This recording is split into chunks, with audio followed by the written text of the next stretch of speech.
Hello, hello, hello. What's going on, everybody? Real quick, say something, Peter. I'm saying something. Hopefully people can hear me. Because Do you hear Peter? Do you hear what I hear? I mean, I'm the master That's disaster, the question but... of the day.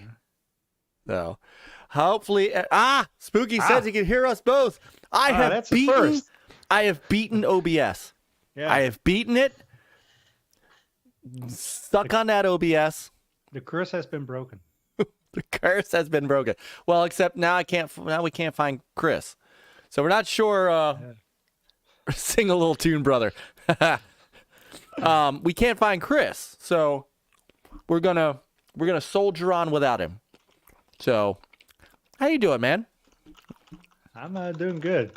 Tired, but survived the whole Halloween shenanigans. Yeah, at least you had Halloween. We got rained out. We had a little. It sprinkled a little bit, and then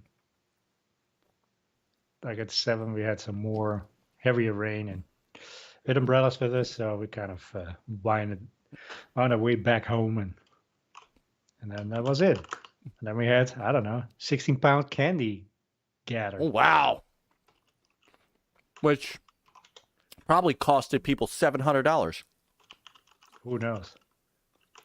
The price of candy went nuts this year. Did it? Mm-hmm. I don't know. I feel like I paid the same last year, so.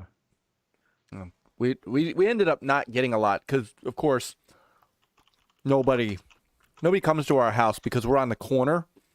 So we're at the end of the street, and from down the street where all the children are, they can't see our house. So they have no idea if our lights are on. And, of course, nobody around us. Like, there were years when we even lit up the house. We had, we did all this stuff. And I had spooky music coming out of the windows and whatnot. And nobody saw it. Nobody could hear it. Nobody came down to us. It was horrible. So we just stopped. And because nobody around us turned their lights on. Like, nobody else, everybody else was like old people, and they didn't participate, so nobody came to our house. So nice and quiet. Depends what you want, right? Well, what we would do, it's so funny, Jay said he got 120 kids. Good Lord. We would actually go to my mother's house in another city, not far from us. My mother only lives like 20 minutes from us, and we would trick or treat there because it's like pandemonium there. And we would actually listen to Qeorge. What's up, brother Qeorge? Christmas Carol sung by a Jew. If for me it'd be "Do you schmear like I schmear?" So okay. So anyway, we'd go to my mother's house, and we would leave a whole thing of candy out and just say, "Take what you want." We would come home and it would be completely full. So, yeah. Yeah, I don't know how many people we got down here because I did I walked around with my daughter and a whole gang. Nice. So. Well, that's nice. What was she this year? She was a panda. So she had a very furry suit, and she did not wear her hat during the trick-or-treating, but at school they had a parade, so she wore a hat. So it was cute. It's very nice. This Halloween it was kind of warm, so she kind of had at one point, she took the top part, she draped that down and tied the arms around her waist because it was kind of oh wow, balmy. Wow. But I guess Mary Poppins would have been appropriate this year. Yeah. Quick shout out to Del Saber Falls. Welcome to Friends of NLG. Welcome. Hey, Del Saber, how you doing, man? Good to see you here. Hope you're enjoying your evening. Man, look at the chat. The chat is rocking already. I didn't even get a chance to see everybody who popped in the beginning, but going back up the chat a bit. I tried to say welcome to everybody. So you know what? Let me look at who you said welcome to. Well, if I miss anybody, please speak up. Yes. No, Michael Garvey is here. Brother Garvey. Brother Relic is here. Brother Doggy is here. Coming fresh off of Retro Renegades. Brother, Daddy J's in the chat. Daddy J was wearing the Genesis Does shirt. I was loving it. Brother Luke is here. He says, you're going to make me go to bed late. Come on, I know. We were late tonight. Who else was here? Brother Bryant is here. Brother Master System Marceau, he just bought an Xbox Series X. That's what I'm talking about. Welcome to the club, man. So, definitely looking forward to... We got to get some more gaming in with Marceau, man. It was really fun playing with him. Spooky is here. Brother Spooky and Sister Trinity is here. And Sister Trinity, I know you've been having some issues with Streamlabs. It would be my pleasure to help you get squared away if you want to take a shot at using OBS again, just straight up OBS. I will be glad to help you get everything kind of set in place and looking, you can have it look exactly like you do, and all that, and I'd be willing to help you out for sure. So we got so Brother Spooky and Sister Trinity here. Is that like 99% proof? Yes. So, Brother Rich from Bacon Ice Cream Productions is here. We got all kinds of Gamers United Guild in here, too. I saw GoGameGo. Brother Jeff is here. Brother Geeks is here. Brother Nick is here. And I'll be seeing Nick tomorrow night on the Amico Forever show. Brother Masshole! I'll say it for Chris, who, again, have no idea where the hell he is. I know where he is. He's sleeping. He is napping, and he is going to wake up and go, oh shit. So it's time to go to work. Time to go to work. So I say we give him a few more minutes, and then if anybody else wants to come on and hang out with us, I'm gonna call him and see what happens here. So Qeorge, Brother Qeorge is here. Let's see. I think I got caught. Oh, Brother Dread. Hold on. Hold on, I got to show Brother Dread. Let me switch over this real quick. My Brother Dread helped me out. He was down in Florida. He's down in that area. He was visiting down in that area, and he was at a convention and called me and said, Myke, I'm out here. Do you want any Saturn games? And I said, what kind of Saturn games? So my man picked up for me, Brother Dread, love you, man, and I'm going to stream these. We're going to do a retro night. Fighters Megamix. Hold on, let me turn on... let me do this real quick, too, so that you can... There we go. That way, in case you...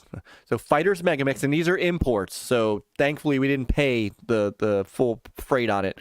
So Fighters Megamix, Fighting Vipers, two of the great Saturn fighting games.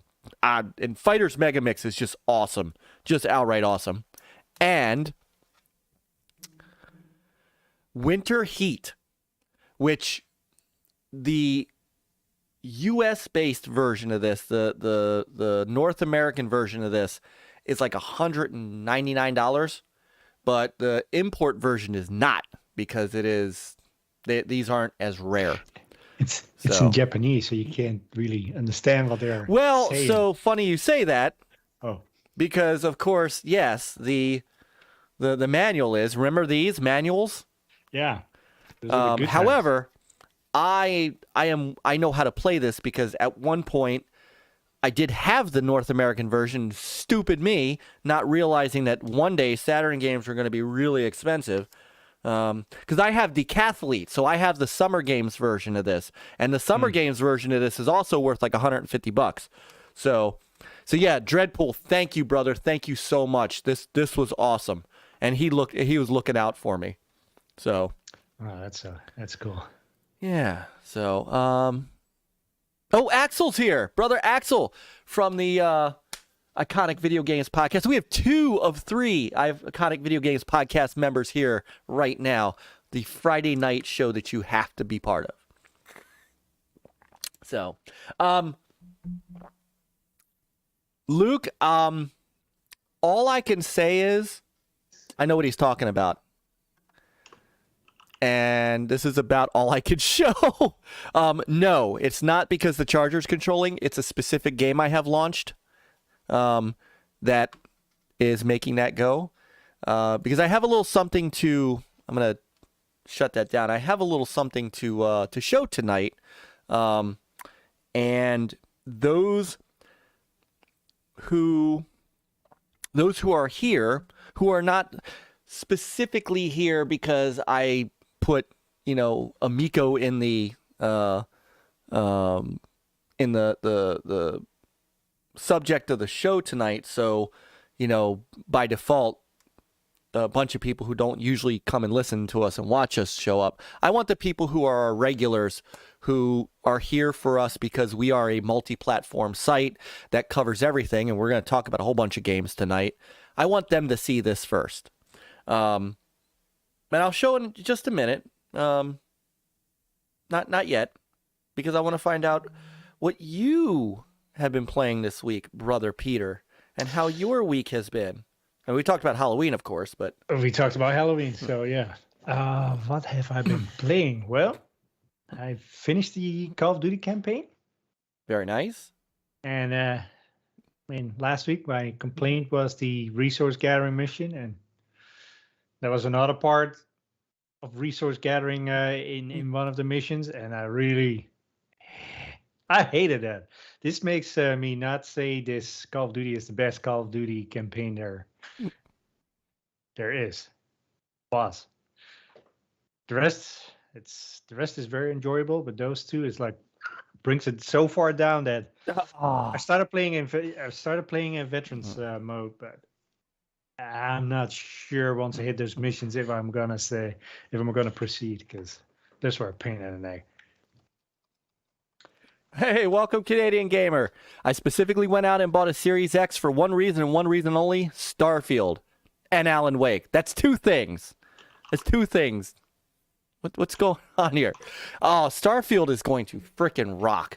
I can't wait for Starfield.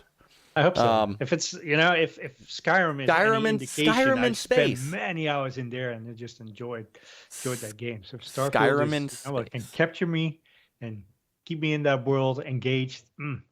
Skyrim in space, man. That's what I'm here for. Hang on 1 second. Sorry. There we go. Skyrim in space. Fantastic. Brother Infinite's here. Spooky says he's been playing some Gotham Knights, Return to Monkey Island. That's coming to Game Pass. Yeah, I saw that. That's fantastic. It's like, woo. Right. Well, it's time for all those games, though. Well, I know. See, what they should do is like, don't ever raise the price for Game Pass, but just release less games in a week or whatever the cadence is, so you can finally play something and finish it without being overly saturated with backlog stuff.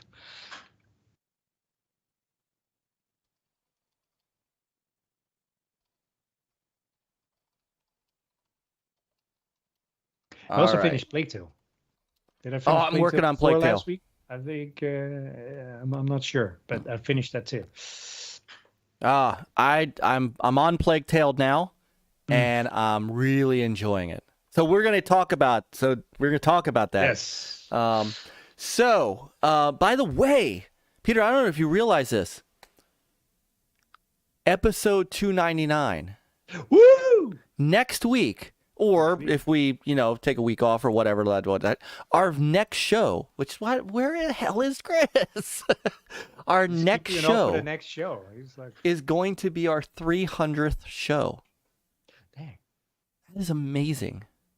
That is it's quite something. So, now CG, Todd Howard said it was Skyrim in space, not Fallout in space. I'll take either. Trust me, I'll take either. But he did say Skyrim in space. I've never been too engaged in Fallout, though. I started strong, and then it's like, I don't know, it kind of fizzled out. I kind of lose Fallout interest. It's an acquired taste. It's an acquired taste. I I will grant you that. But it's look how many people are into Borderlands, and I hate Borderlands. So Yeah. Don't feel bad. I never got a Borderlands because it was, during those days, it was never on sale enough for me to pick it up. Right. So let's see. So we got a lot going. Man, I gotta see. Might have to get an emergency sub for Chris here because it's really weird. That or I'm just gonna move us into the middle. I don't know. I have some space for other windows, so right. Maybe people can do the same thing. Right. Some overlap. Well, I feel like we're kind of leaning over a little. we're a little right heavy. What just happened? So, as long as it's not like the Titanic, At one point, one part got heavy and the other part got light. Let me see. Very true. I know, but it's gonna bug me that we're kind of off kilter. You know what? I know what I'll do. Hang on. Wait a tick. Let's do this. Toot. Take this. Turn this into. Wait. Watch this. Movie magic. This is movie magic. Movie magic. Da-doon. Da-doon. Whoa. Wait a minute. And voila. Whoa. Now we're symmetrical. You should put a net in the middle and play some ping pong. Yeah, right. This way. No, wrong way. That way. No, this way. Right. Okay, there we go. Weird. Okay. Oh my goodness. What's going on? What the hell's happening to us? I should have said table tennis in Japan or in China they call it ping pong. Oh my goodness. Okay. So, So what have you been playing? Well, a mixture of things. I've obviously been doing the thing, doing the testing thing, and so why did I bring this over? There is something I can show people tonight that I'm going to show in just a minute, but also because it was on. So I'm going to be with Chuck tomorrow, just to dispel, because I think he should have this video up shortly, if not by now. There is a rumor that there's only one of these, and that I got sent this to test, and then I had to send this to Chuck. So that's the rumor. So we just did a little fun thing. I mean, John Alvarado kind of ruined our surprise in comment sections already. Darn it, John. But Chuck has his own, I have my own, and we were having a little fun with that tonight. And we'll have a little fun with that tomorrow. But that's one of the reasons that I have it over here, and I just haven't put it back in the entertainment center yet. But I wanted to show that it was indeed turned on. You could see the power button on, and I've got a very long cable going over to my TV because there is something I wanted to show that in my testing. So did I roast Chuck? No. No, Chuck. Let me say something about Chuck real quick. DJC Game Studios is an awesome guy. And he's a retro gamer, right? He's not a modern gamer like Peter and I, and when we see Chris, like the three of us are, and like some of you are in the chat. He is a retro gamer completely. So, if you are into original in television, turbo graphics, he's done some Genesis stuff. He did a really great Halloween special yesterday where he was playing some old, I think it was TurboGrafx stuff. I cannot recommend DJC Game Studios' channel enough. I really can't. If you look down below in the description of the show here, you'll see all of our Gamers United Guild members, and Chuck is down there. DJC, please.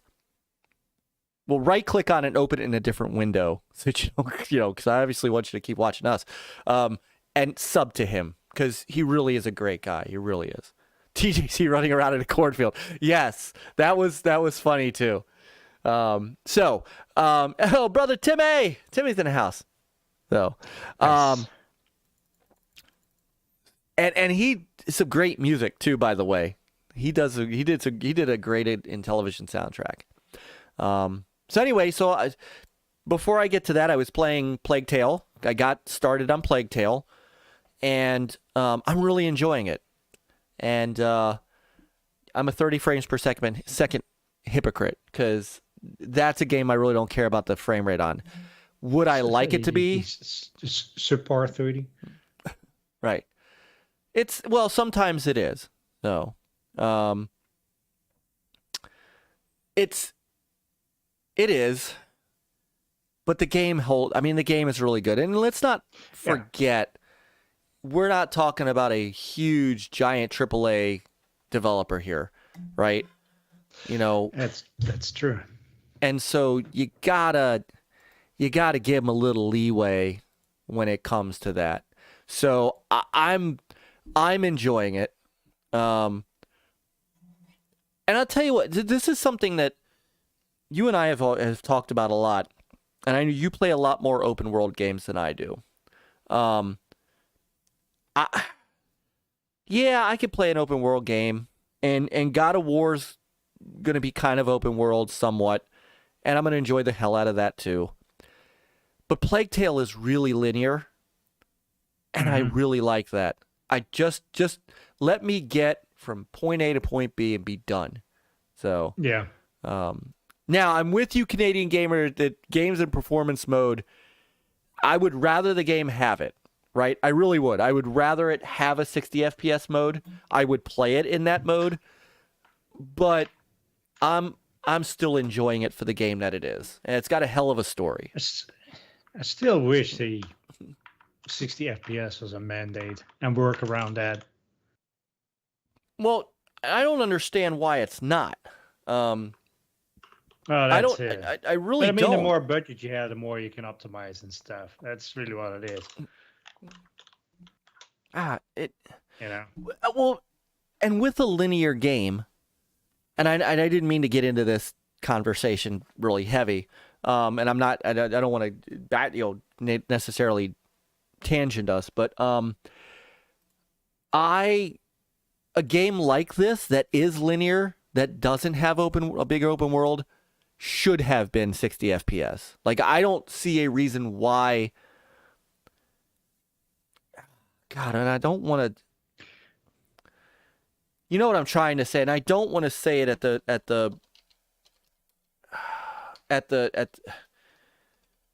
really like the game, and I have a lot of in general. I mean, it's I have a lot of respect for Asobo. Like only... But it should have been 60 FPS. Now, I'm still playing it, still enjoying it, but there's no reason why it shouldn't have been. And I'll leave it at that. Yeah. Right? That's also weird that, if you play that game in 1440 and 120 hertz, then you get just over 40 frames per second, I think it is. Well, there you go. But it's a little smoother, but still the game looks very gorgeous, though. It does. It does. Not gonna lie there. But I like it for the. I do like it for the story. I really do. Mm-hmm. I think the story is solid. Yeah. They improved a lot of the gameplay as far as new things you can do. The mechanics are solid, very solid, and I give it that. I agree. So,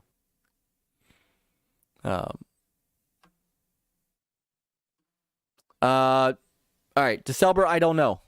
All I know, and they're not dev kits. They're pilot units that are final hardware. This is not a dev kit, and I don't know.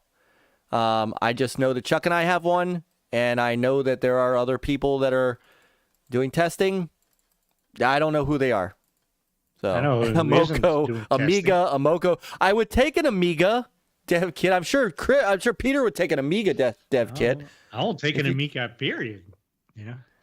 So, well, you have your Amiga Mini. Yes, I do, but I never had the real thing. eBay's got to have an Amiga. No, but I mean, I don't know if I think at this point you could emulate it and it would be okay. Yeah, so that's why my little Mini is good. Same thing probably the C64. Although I wish I had the Maxi one. Oh, right. At least had that keyboard. I don't know why they couldn't have made those keys like active, even if it's tiny. You know, it's not that you can do a ton of stuff, but if you need like special characters and other stuff, then it would be nice. Yeah, it would be. But can't you on your Mini? Can't you plug a full-size keyboard into it? Yeah, no, but if you need to do these special symbols and stuff, and you don't know where they're at. That's true, because the Windows key wouldn't. Yeah, I kind of get that. The characters and stuff. Somebody has to make a Commodore 64 like USB controller. Somebody had to have come up with this thing and said, "This is something that I could plug into the C64 Mini." Hey, what's up, Radical Gamer Guy? Somebody had to, or at least have keycaps. Here you go. Somebody on Etsy for for $98, you can get keycaps. So, that's true, Rich. The Amiga and C64 are coming to the Evercade, so. You can always go that. Although, but then you're limited to just those games. It's not just the games. It's just true. All the programming you can do and other stuff. That's very true. So you can do those on the minis. You can always emulate the keyboard, and then there's virtual keyboards and stuff, but it's a little tedious. Also true. No. How do we get from Plague Tale to? There you go. Qeorge says he could print some. He could 3D print some. So. How do we get on from Plague Tale to the? I don't know either. Well, because of the Amico. Changed to Amiga. Gotcha. Amiga. There you go. That's right. Thank you, DeSelber, for getting us onto Amiga. Commodore show. I'm okay with that. There you go. Myke? Are you disappointed in the amount of games that MS pushed back to 2023 as was launched this year? Yes, and we'll talk about that in our most anticipated games. I mean, it's been dry. It's been dry. Let's call it what it is. God of War Ragnarok is gonna, and it's a perfect time for God of War Ragnarok to come out. It's driving you on a specific diet. Well, yes, right. That's the point I'm getting at. When you're only able to play those games, yes. But it's the reason that I have a PS5. It's the reason you have a PS5. Well, and the thing is, like, there's so many third-party games out down there that it's like, you can be dry. That's true. You are on that is true. First-party diet, and that's all you eat. So, yeah. That's it. It's like a vegan gamer. Yeah, right. So have a great night, DeSelber. Thanks for joining thanks for becoming a member. And yes, enjoy Plague Tale. I will be getting your thoughts on that. It really is. So love the first one. But you know what's funny? The first game after we got the FPS upgrades and stuff, right? So there's a possibility. So maybe this one will be the same thing. I don't know. Maybe. And we got Rab in and Scepter in. So, what's going on, boys? So, but I think at the beginning of the game, the 30 FPS bothered me more than later. Later on, it seemed much smoother. Maybe because it wasn't as open world.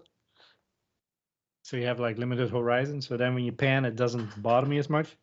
But otherwise, it does. Interesting. I wonder how that's going to be. I wonder how that's going to be once I get there, because I've got a Series X, but I don't have a 120 hertz TV. So hopefully it will smooth out for me too. It's not. But why do you have to put it? It's not 120 horrible. hertz? Why isn't it? Why can't it be unlocked or so you get like 40 some frames per second, which is better than 30. Not perfect, but maybe you also need to have the variable refresh rate or whatever flavor of the day they call it. Right. Oh, VFR? Yeah. No. So there was that. What else have I... Oh, and I did spend... I spent a little time playing Assassin's Creed Origins. And Nice. the reason is I had forgotten that on the Series X, that had a 60 FPS upgrade. And I had to see what that looked like. And holy crap, man. See, this is... I get it. I know there's people... I know there's people that say... I'm so all over the place with frame rate. Like, I can handle it with Plague Tale because I know what I'm getting. It's great story, enjoying it. But I would rather have it in 60. And then I see Assassin's Creed in 60, and I'm like, oh my God, that is such a game changer. So I had to play it in 30 because, and I completed the whole thing. So I know you did. So you may see me sliding up on that again, a bit. That was a great game, though. I loved it. I love those Assassin's Creed. I do too, and that was a great time period for me. I love that Egyptian, that Mesopotamian area. That I mean, it's so kind of very biblical. So yeah, very nice. So yeah, and so what's up, Kurt? Brother Kurt's in the house. Scepter says rock solid 30 or all over the place. If we're talking about Plague Tale, it's all over the place. There's no doubt it's all over the place. Spooky says 60 FPS. But I agree with Luke's Awakening saying rather have a solid 30 FPS than This is true. Garbage game fluctuating 60 FPS. It's all up and down and This is true. Just frame rate is always key. Yep. Spooky says 60 FPS makes a huge frame rate in his opinion, which is true. And Radical Gamer Guy says there's really no. He's saying what you're saying. There's no reason for any of these games to run less than 60 with the hardware in these new consoles. 120 hertz. Okay, then you might have to do some concessions. Like I'm playing Call of Duty on 120 frames per second. Multiplayer, so good. I bet it is. Oh. Speaking of which, how are you coming along with Call of Duty? Well, the campaign is done, so now I'm playing it on Veterans mode, and it's good. It's kind of funny because I'm playing on Veterans mode, and certain missions are easier now than they were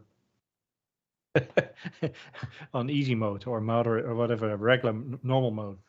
You know what, while we're talking, I know I was showing some of that last week. I'm going to show a little more of that just to have something running while we're talking. Watch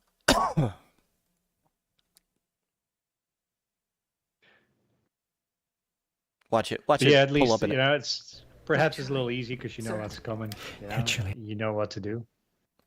Right. But even like with the, when you're sitting in a gunship and you have that mission, I was like kind of like a piece of cake and veteran. And I struggled on normal, so.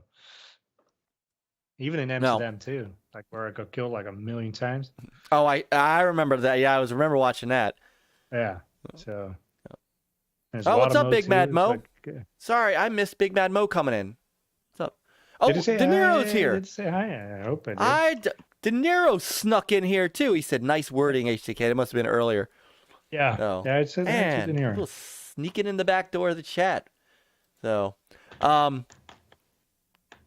but yeah, I mean, to get back to Radical Gamer Guy's question, I am disappointed in the lack of games that came out this year, but and we'll talk about this in our anticipated games. It's gonna be a busy 2023. Man, I mean, the first quarter is like when you see what's coming out, or what they say. That's coming out. Yeah. It's CG ridiculous. says he'd like a Doom 3 remastered running at 120 FPS. I would just like to Doom 3. Did they make Doom 3 back compat? Did I miss that? Aren't they?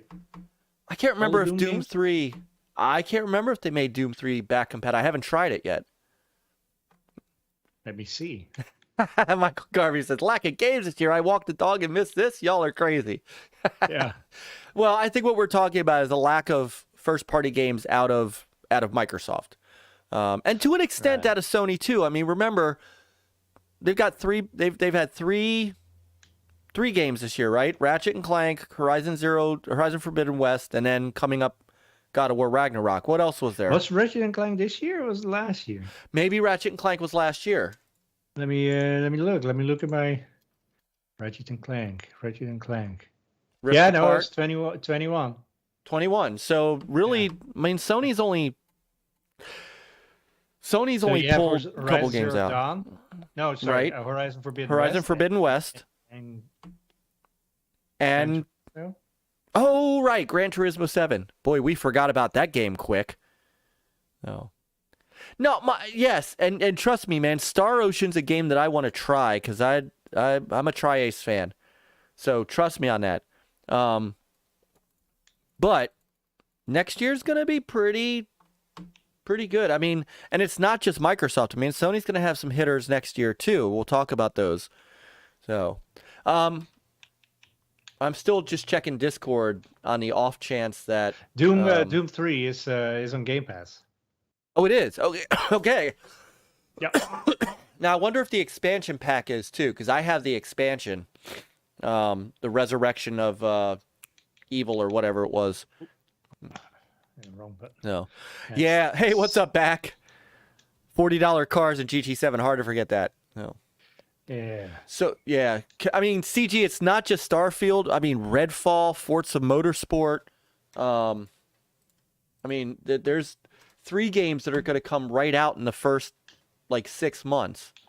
So, Chronicles of. I thought one of the Chronicles of Riddick was backward compatible. Luke, I don't have the back compat list up, but I thought that it was. I thought one of them was. I might be wrong.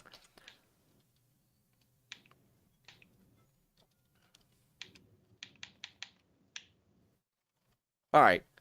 So Yeah, I don't know no, if and- any of the add-ons are available in Doom 3. It doesn't look like it. Yes. I can Yes, be it mistaken. is. Yes, it is, Trinity. Starfield's going to be sexy. So, and Fable is trending, by the way. Oh, and sometime next year, I have to believe, I've got to believe that Hellblade 2 is going to launch next year. I've got to believe that. So, anyway. If it's going to launch, it's going to be launched at the end of the year. I think so. I mean, they're still like, posting stuff about like their whole scanning of terrains and this and that, and video camera lenses, and how they get that look within the game and stuff. So. Well, and there's some new game. When we get down to the gaming news of the week, there is some new news to talk about with some of these games too, and some stuff coming out of Square Enix that got very interesting. So we'll talk about that a little later. So I'll tell you what, let me get this out of the way so we could talk about some other games, because I want to get into what we've played and loved so far this year. So why is this over here? Because there is something that... Tell us, Myke. Why is it All over right. there? So there is something that in my play testing of the Amico, there is something that I have been testing as part of the test process that I went to in television and said, you guys got to let me talk about this. I'm going to put this disclaimer out. I still can't show any on-screen gameplay right now. And trust me, as a content creator and and such, I want to. But that's not the purpose of having this. It's not to review the system. It's to test. And put, you know, and test stability and trust me, what I have been doing, I have probably done more technical testing on it than actually playing the games. You know, seeing what the controllers do, seeing how it fires up, seeing the console does have a sleep mode, putting it to sleep, pulling it out of sleep, seeing out, you know, which is instantaneous, by the way. I think I can say that. Checking out the controllers and things. And part of that, which I said, guys, you got to let me talk about it. And they are allowing me to talk about this. I'm going to come over here. Let me go full screen for a second, and then we'll get on. So here is my Samsung Galaxy Note 9. And here is the Amico controller app that connects via Wi-Fi. So it connects to your Wi-Fi, and your Amico is connected to Wi-Fi, and this can pretty much acts as a controller. Button configuration is a little different. So here's a regular controller, and you know the buttons are on the top. So holding the controller. You know, I have this. So this obviously, because it's a phone, is a little different. It's got buttons on the sides and on the top if you want, so wherever your hands go. The disc actually rotates as you move your finger across it, kind of simulating what the disc on the hardwire controller does. All right. My son, Seth created an account called Yeetus.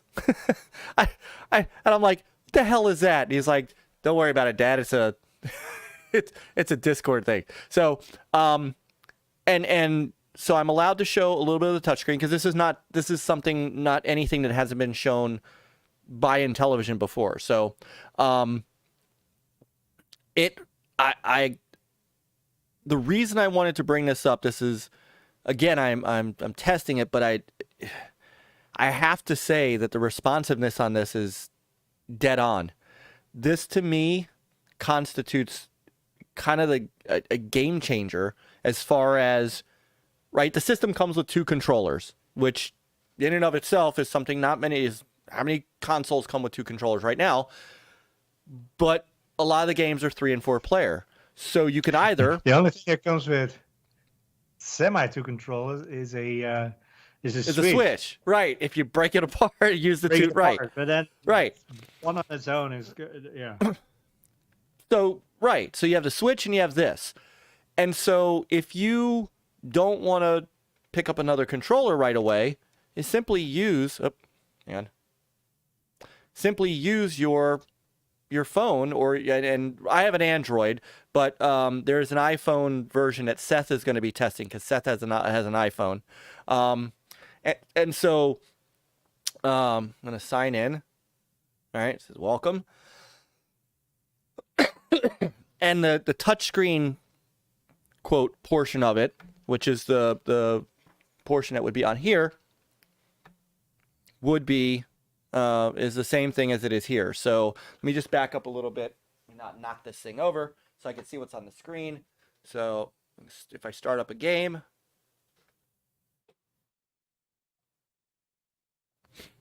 so now it's choose your ship, and just like the full controller does, I don't know if you can hear this, or it vibrates. So my phone's vibrating just like the motor on here. I will also tell you that the gyroscope functions work. So there are certain games that you can use left and right on, or you can tilt to do things, and it works. So, and of course I'm gonna die here. But so the other cool thing is too, just like on the standard controller, I can go to the pause menu. I'm sorry, the light is washing out. Let me see if I turn this off for a second. Maybe it's not that light. Let me turn off this light. Oh, look, Chris is awake. Go. Hey, hang on a second. Nah, Let me turn down the brightness on the phone. Maybe that'll help. I mean, I won't be. Yes, this is great for camera. This is great for showing on camera. There we go. All right, much better. So, and on here you can do all the things that you'll be able to do with the standard controller. You'll be able to reboot the console, turn it on and off, put it to sleep, sign in and out, go to the game menu. But one of the things that you could do on the main controller too is if I want to hold it like this and play Astro Smash original style, I can do that as well. And it turns the screen. It even makes the same sounds as the hardwire controller. And you can of course use your volume control to up the volume and stuff. So can you put it on a tablet? Yes. Any mobile, it's iOS and Android. So Okay. but yeah, this is wild. Let me because it's a pack-in, of course, and again, everything that I am saying and showing are things that have been vetted by Intellivision. One of the other packing games, of course, is Cornhole. So when Cornhole fires up,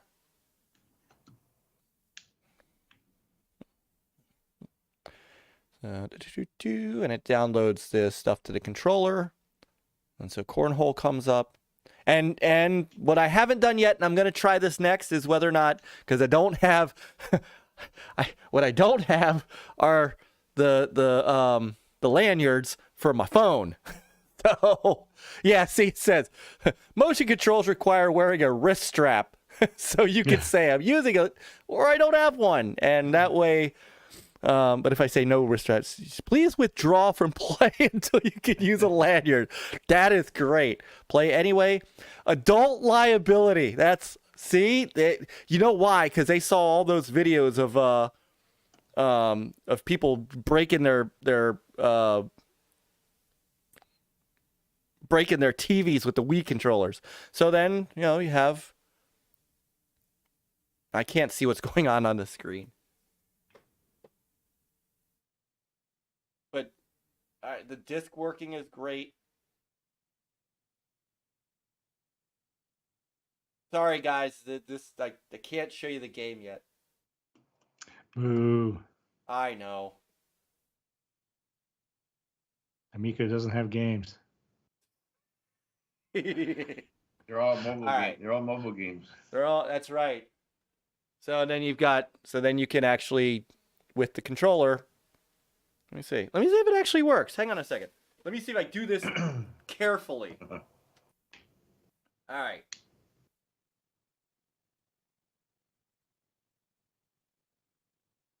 I'm going to hold it with two hands because I am not throwing my phone across the...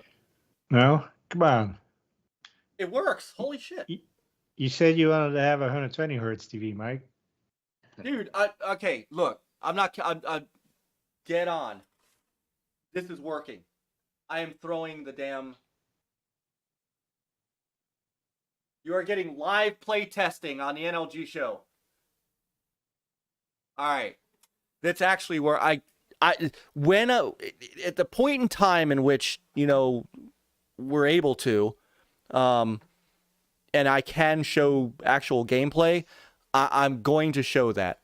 All right, I'm going to put Chris, you know what? I'm just going to do this for tonight. Let me get Peter back up. I'm just going to put Chris in the middle. Hey, now you see me twice. Yeah, twice is double nice. The pleasure, double the fun. Double the Peter. He's a ventriloquist. He can sound like Chris and too. He's awake. Chris is awake. No. Like my All wife, right, so she woke me up. She didn't wake me up. Yeah, Wiimote LCD damage. So I'm sorry I missed some of the chat. If anybody, DeSalber's back. He said I just picked up Missile Command Recharged. I have Missile Command Recharged. I was about to do so. I put out if you guys saw, I put out the Gravatar Recharged video. but I was Missile Command was going to be the second one, but they've updated it. And so since they've updated it, I'm going to try it out and see if it's any better than what it was. And if so, I will re-record my footage. So, all right, let me turn off. So, again, and this is really cool, and I'll just show this to you. So I can, from here on my phone, hit console, put it to sleep or shut it off. But since I have to put it back in the entertainment center, I'm just going to shut off the system. Call of Duty confirmed. You can play mobile on Amico. I'm not sure that's one of them. So, Yeah, so now I was telling a buddy at work, because I know you were gonna, earlier when you said you were gonna show it, so I letting him know that how, the controllers that come with it. But I was, I told him that also, you're playing something you have family and you have more than a game that's, more than 2. There are some with 8 players that family can use your phone.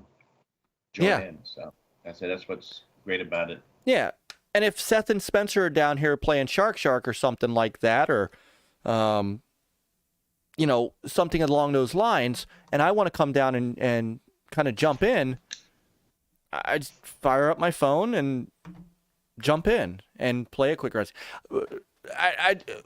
I've got to, and this is the one thing I can say, just in the little bit of time that I've used it, I am actually quite amazed at how responsive it is. I'm not going to lie. I had doubts about how, because I've asked them, hey, phones have Bluetooth. Why don't you connect it via Bluetooth, or could you do Wi-Fi direct? And they said, well, believe it or not, the Wi-Fi is faster than the Bluetooth. And I'm like, come on, you're doing a direct connection from the controller phone, the app to the console. And all John said was, Myke, just try it. And I'm like, all right. So installed it started playing Astro Smash. And I'm like, this is it was as responsive as the handheld controller. And I'm like, wow. In fact, then Seth comes downstairs and he's like, what are you doing? I'm like, I'm playing on the phone controller. And he like runs over and he's like, oh wow. And he's like, let me try. And he grabs it out of my hand and it goes and sits on the couch. He's playing Astro Smash. I'm like, well, thanks, bud. So, but that's, and we'll talk about that a little more tomorrow night on Amico Forever when I go and hang out with my friends, Nick and Rab and Chuck, and we'll talk a little bit more about it. But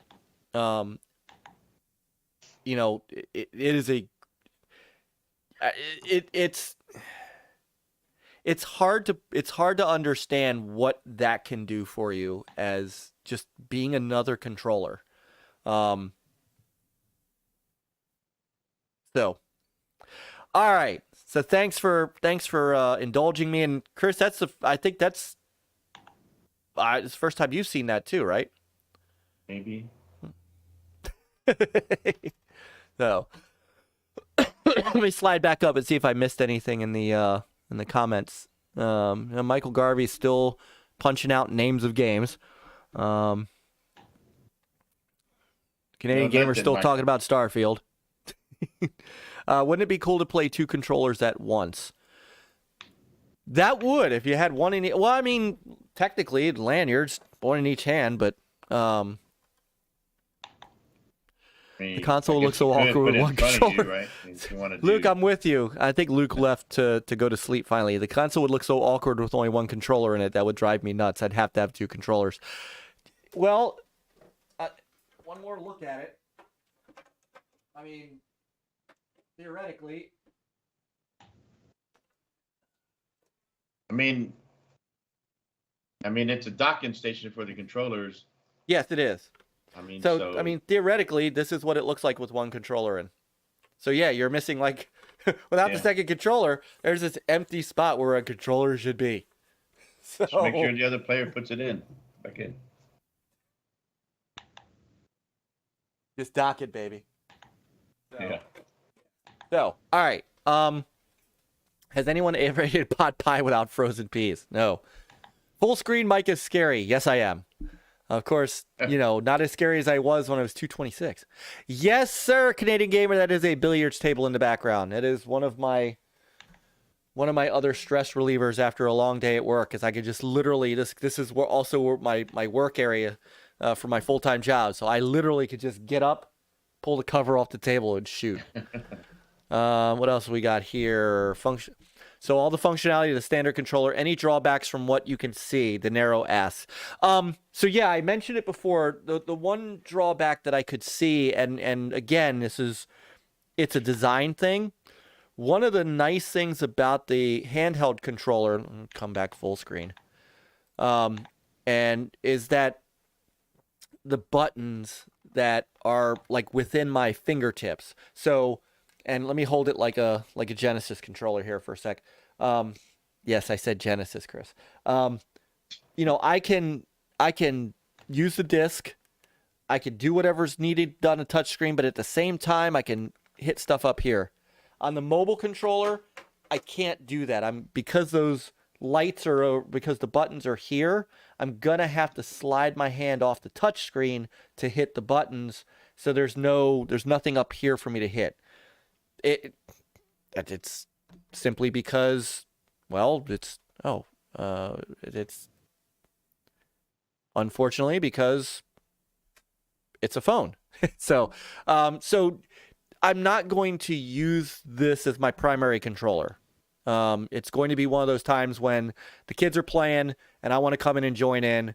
Otherwise, I'm gonna walk over and I'm gonna pick up the regular controller. Let's see. Thank you, Mr. Garvey. If I had one person to pick for testing, it would be Myke Mullis. He is thorough. I have been. Like I say, I've probably done more messing around with the stuff than actually playing any games. Gonna start Rab says gonna have to start an Etsy channel just to sell Luca placeholder second controller. May or may not be crudely carved bar soap. What else? So why are you talking about cornholes right now? What just happened? Well, frozen peas and cornholes. All right, and DeCelber is downloading Plague Tale. So, all right, I think I'm caught up. You're welcome, Luke. Thanks for showing that off. Now I have to get some shut-eye. So, can't clone Pete. That's impossible. The machine would break trying. There you go. Spooky's got you.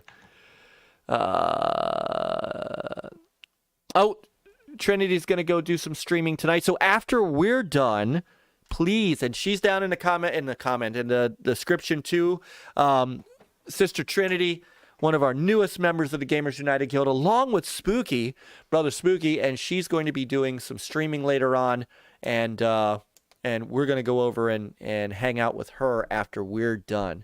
Aw, super proud and grateful for you guys. Gotham Aw. Knights, right?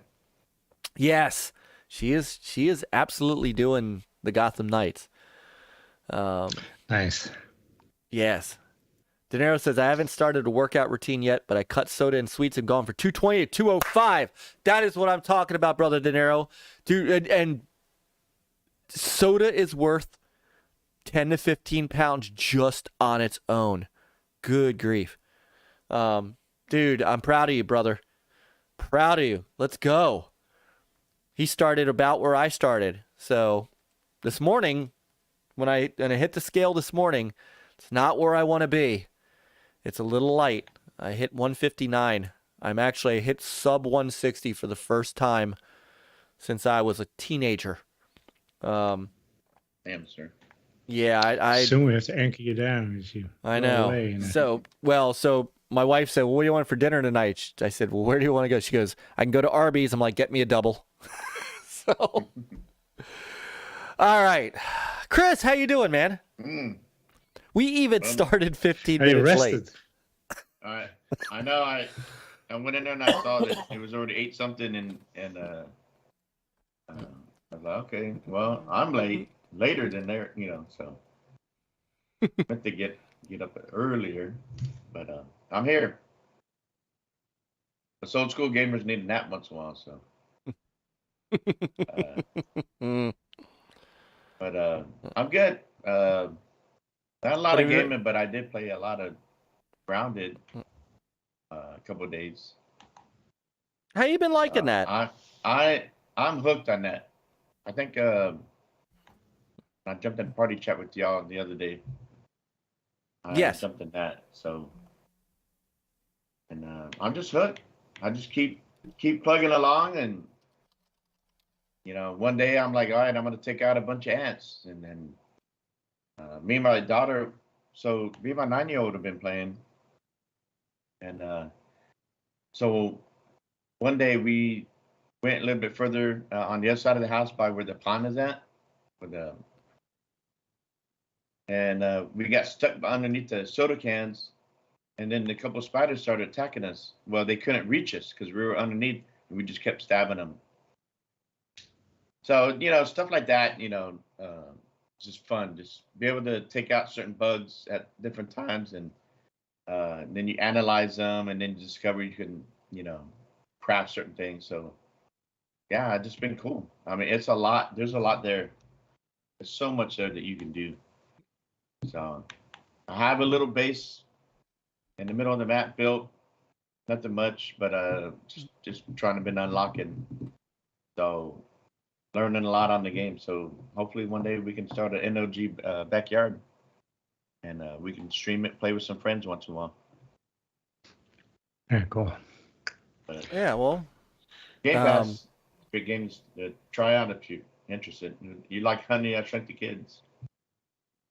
I tried it when it was in early access, and I liked it, but I think it's a game that I'm gonna need to play with other people. So I would absolutely be down for some co-op on that.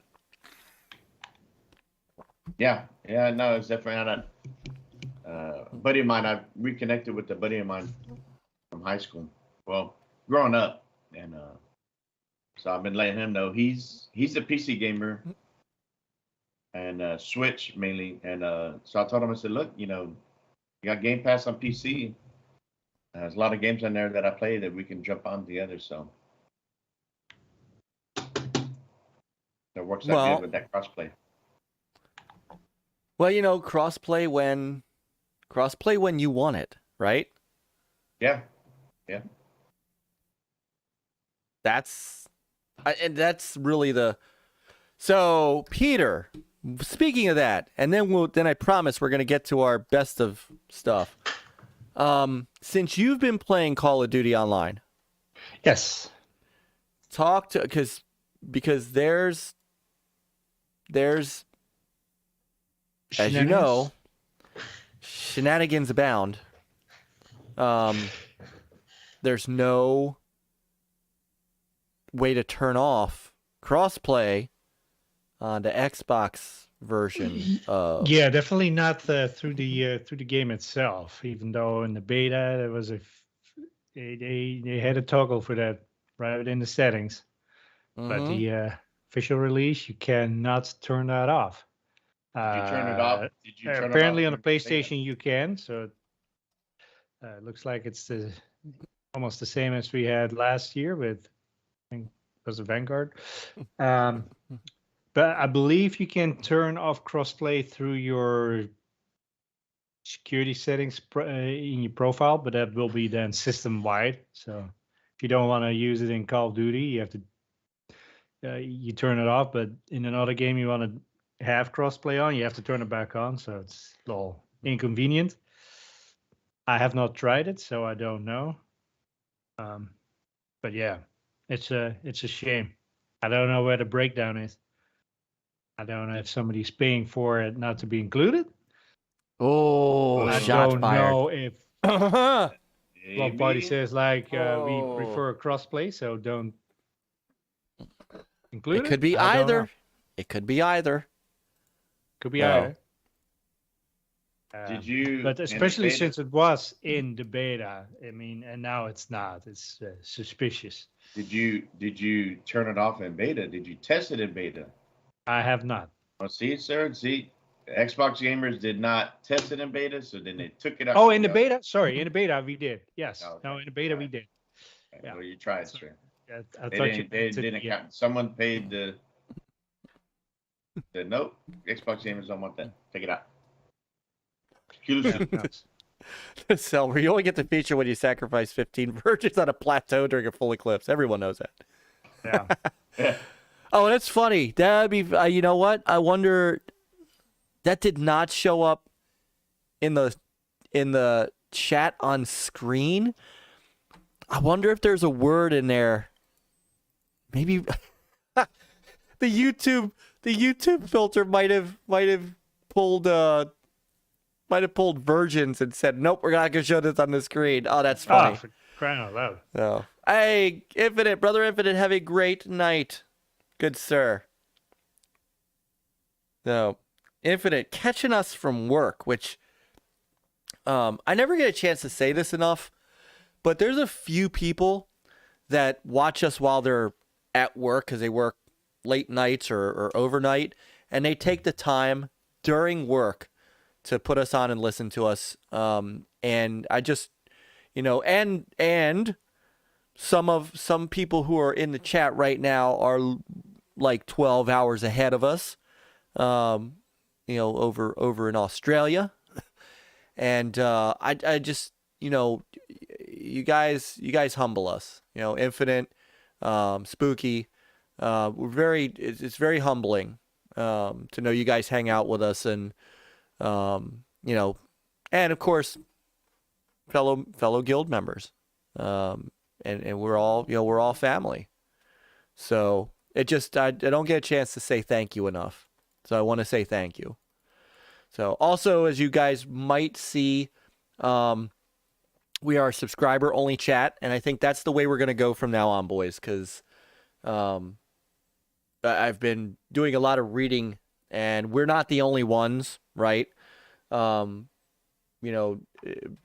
see streams all over the place of all different types, not even just gaming streams, just like, people try to stream cooking, and they get just overrun with chat bots and people trying to ruin their chat. So I kind of like this subscriber only mode, because the honest truth is, you guys in our chat are who we want to talk to, and you guys are the ones that we want to be here, and you guys are the ones that make us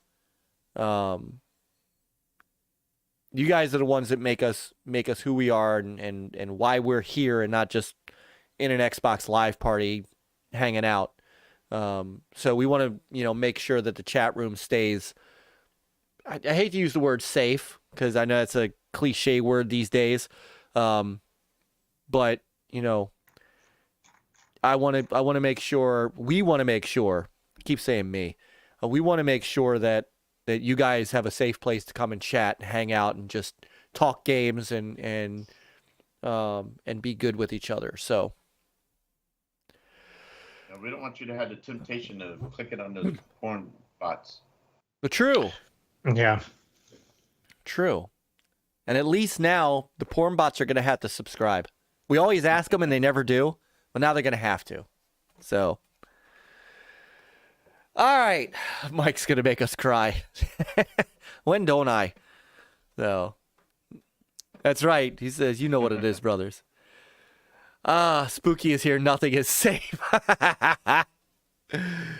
Oh, man. By the way, tomorrow, we got such great stuff tomorrow. And one of the shows on tomorrow night is the Backlog Bastards with Spooky and Charlie Hustle and his crew. And man, it's always, I'm at the gym and I'm always going back and forth because I only have one phone. So I'm watching GoGameGo, and I switch over and watch Spooky. I switch back over and watch GoGameGo. Now I can't believe I just admitted I did this. But I love you both. And I try to do my best to support both those guys. Are both on at the same time. Two great Gamers United Guild shows. And you get your pick of just great stuff. So yeah, I do the same thing. Yeah, when I'm home, then I'll put them up on 2 screens, or I'll do one on the computer, one on the phone. And that's always how I try to roll. So, okay, so let's talk about some games, Mr. Peter, if you would. Yeah, best games of 2022 so far. So far. So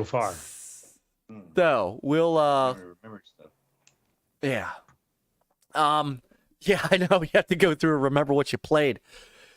So, now officially, and our brother Axel 1324 is helping head this up on the Gamers United Guild side, but we're going to attempt, I think later on, to closer to the end of the year, probably in the beginning of the year, because that's when you really should do it, and not have a cutoff like some Game Awards shows called the Video Game Awards. That's that could be hosted by some anonymous person named Jeff Keighley that cuts off games in November. We're gonna try to do a Game Awards this year amongst all the Gamers United Guild folks, and we're working out logistics. But in the meantime, I wanted to talk to you guys about what games you guys have played so far this year, up to this point, that have really stuck out at you, really been your kind of game of the year contenders, or just games you just loved. So is it games that we played this year, regardless of when they got released, or do they have to be released this year? Ooh.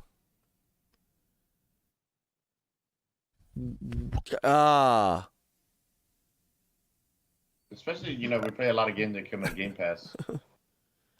Yeah. This is true.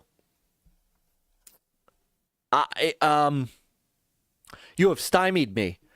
That's a good question. Well, let's start with games from this year. We could always slide into games from other years. The thing is, I have to look at my, true achievement when I started games to see, well, the games that I played, but they're not all of them like. All right. Well, you know what?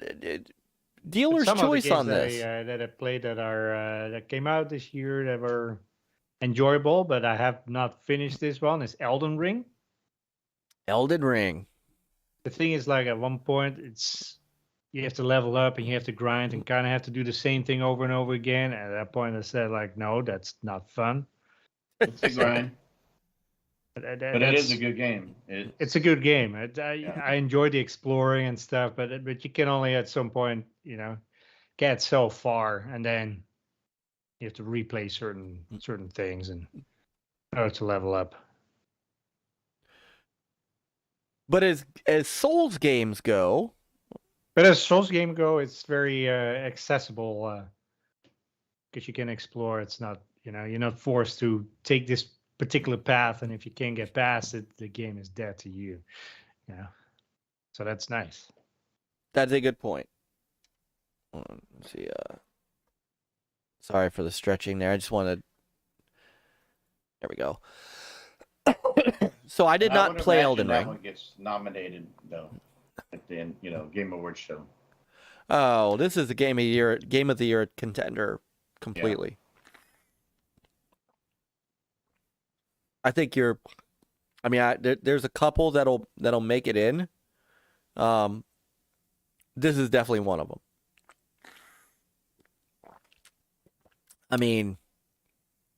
I'm not a Souls game guy, so I passed over this. And yes, I get it. It's the most accessible Souls game on the market ever created.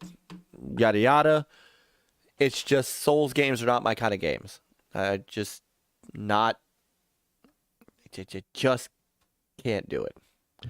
The co-op was fun, It's a little cumbersome to how to do it. It's not as, but to me that game became better when you do co-op and take on an enemy together and stuff. You have different skills, and that's fun. Okay. All right, so Peter put one in for. When did Forza Horizon 5 come out? Was it this year or was it last year? Yeah, so 5 Can't came keep it out straight. last year, but the DLC? That's what I. All right, so let's get Chris on a game that he's played, and I'll get to because I'll do that one in our stead. And by the way, DeCelber says, how about a category for older games and also categories for newer games? And Nick Geeks says, I actually like the idea from Rab letting anything.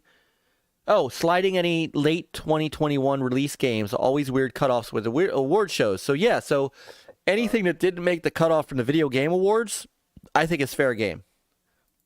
Oh, if we're gonna do that. So that's October 1st and up? Is that what it is? Is it? No, Was what's it the October? I thought it was kind of I thought that was early November that the cutoff was. 19th was a cutoff or something like that. Was it? Somewhere around there, mid. Yeah, but it is one thing what they say and what it is practically. Or Well, All right. is it technical and a practical cutoff? Well, and Spooky's hands down is Grounded. And that's an interesting one to pick because Grounded spent a lot of time in early access, but technically did not fully release until this year, till last month. Yeah. See, this is the double-edged sword of early access games. You played those and stuff, and it was like, okay, it's cool, but I have no desire of playing the actual released game.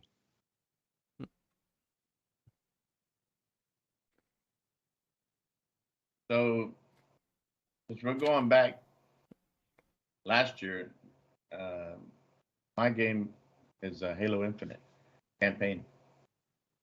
Yeah. That came out in December. That So was obviously really it good. didn't make the Game Awards show. It did not make the Game Awards show. No. I Yeah, because it was past the cutoff date. So Played extremely well. The campaign played extremely well. yeah, no, great story. I think it. As time has gone by, people seem to kind of forget, and and of course a lot of the other stuff, no co-op at launch. Multiplayer was well received in the beginning, but as time went by, and they weren't getting fresh content on a regular basis or so on, stuff was delayed. People seem to forget about the campaign itself, the story. So kind of got lost on there, all that. So Well, it didn't get lost on me because the multiplayer was broken. So no, I know, but I mean, just under all the noise and complaints and this and that about the other stuff, people overlook the campaign story. Yeah, and that game, once again, forced crossplay with a multiplayer. yeah, I don't know. It's like, I don't know who we have to kick in their nuts in order to make it optional. I don't think that's gonna happen. Especially when it goes to free to play, though, right? Yeah, multiplayer is free to play. Yeah, I just don't think that's gonna happen. And then you I have think like, that- oh yeah, we need to do input, match inputs. Okay, so you're a PC cheat on with a controller, you're still cheating. It's like,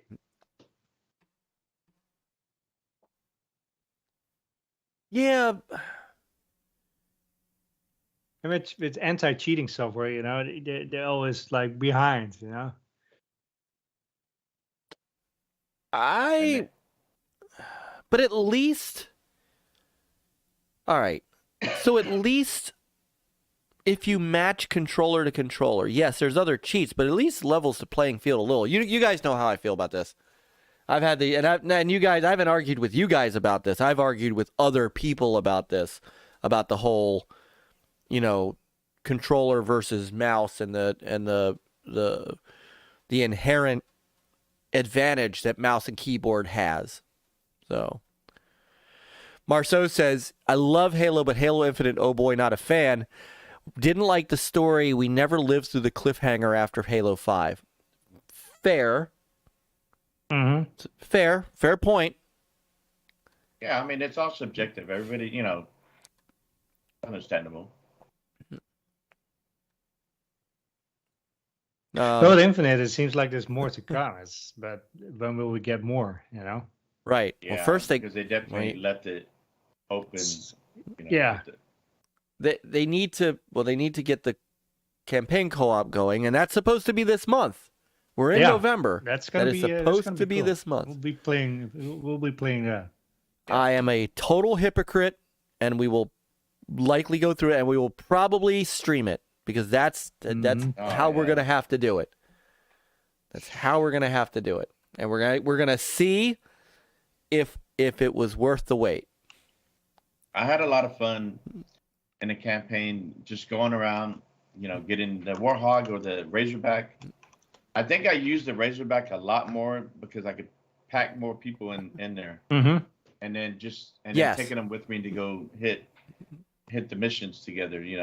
Once before at least unlocking to hitting some of the outposts and certain areas. But then of course you couldn't take them with you in the mission, but. It's gonna be so much fun in co-op. Yeah. I'll hop in the car and let's go. Yeah, and then add a couple of AI. Sorry. And the dialogue was great. I think I shared a clip where I went off the cliff and just one of the AIs just said something funny as we were falling. So yeah, no. Did a good job with that. I can't wait for the co-op. Nah, I want to see.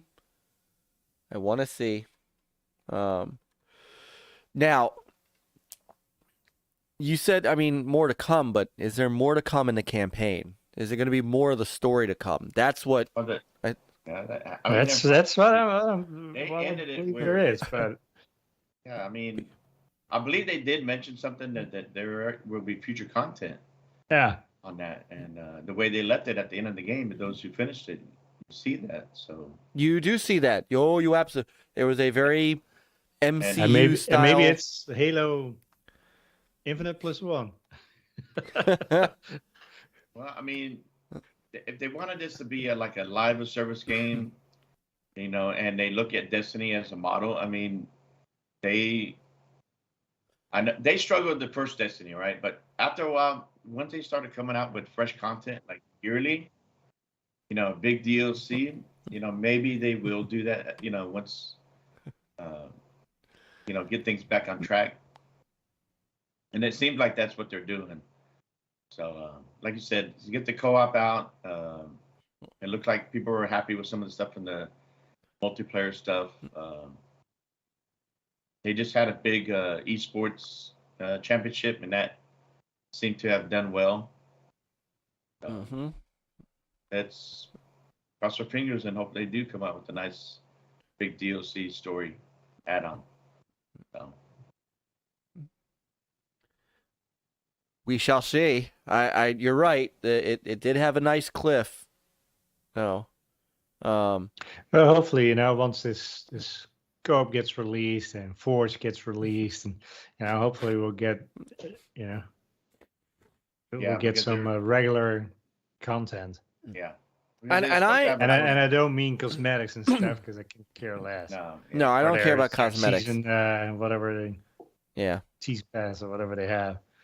But I will say that I'm actually interested to see. I've seen some previews of what some people have done with Forge. Yeah. And there are some very talented people out there. So they've made other games through Forge. Yeah. They have. Yes, they have. And also too that the whole deal about being on the ring, like you start off in one area, when you come into the game. So there's supposed to be other areas on the ring that they're supposed to open up over time. So I don't know. Yeah. Time will tell. Time will tell. Time will tell. And hopefully it's not too long. But definitely. Hopefully in my lifetime. This is one of my nominations for my game of the year. Nice. Kind of forgot all about this game in the sense of being a candidate. Yeah. Definitely well deserved. No. Yeah, I totally get like I'm in a way where Marceau is, but I'm also cognizant of the fact that Halo is still Halo, and I'm gonna play it with you boys. So. And the multiplayer plays so well. It just, if you can well, get rid of when it worked, cheating PC. Well, peeps. Big Team Battle didn't, but some of the multiplayer. Yeah, I will say when the multiplayer worked, it was fun. I will say that, and you and I, Peter, have had some great times in the multiplayer. Yeah. But the Big Team Battle issues at the beginning just ruined the multiplayer for me. And I haven't gone back to it. That's what you want to do, yeah. No.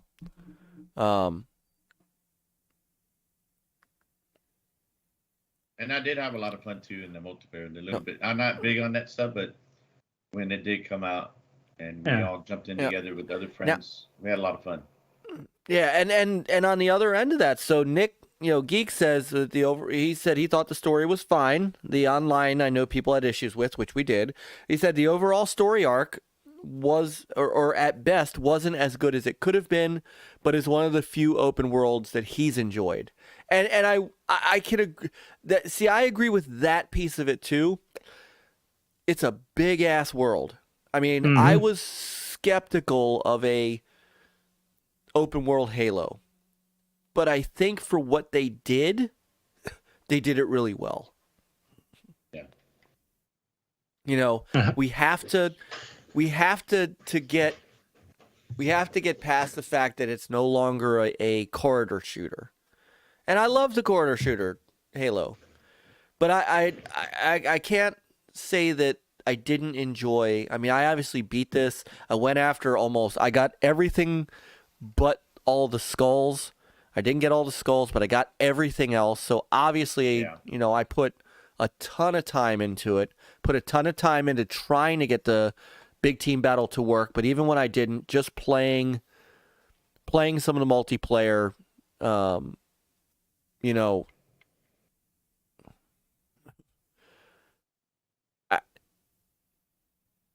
It's a game that has torn me, and you guys know that.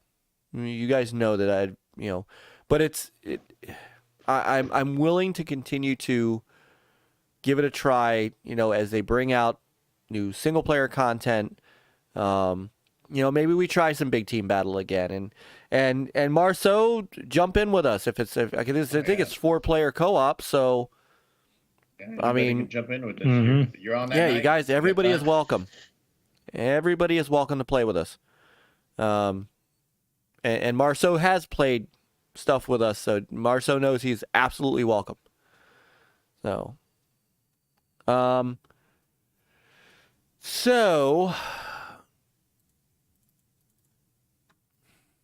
gonna go with one that's a little out of the norm, but for me, I'm typically out of the norm because we played the shit out of it, and I've enjoyed it every time we've played it, and that is a game which I've enjoyed that too. That's a good one. Where is it? But I gotta go with Fall Guys. Now, Fall Guys is not new overall, but it was new to Xbox. Came out earlier this year, and we played the crap out of this for like multiple nights, and we've got guys like Drizzard that what was it? I did my Amico unboxing video with Seth. Driz was the first comment in the comment section, and his comment was, "Dude, can't wait to play Fall Guys with you again." And I'm thinking to myself, there's been times when we waited to get 10 to 12 people to play. I think it was Yeah. I can't remember if we got, and had a blast. And then even when it was just like 4 of us, it was a blast. It's just a great pick up and play when you go, I don't want to play anything serious. Let's just play some Fall Guys. And we just jump in and have fun with it. A lot of fun, it is. yeah. Night, Hasslehoff. Have a great night, Brother Hasslehoff. Yeah, good night, man. Brother Hasslehoff, back up the podcast a little bit before you go to bed. There's something you want to see.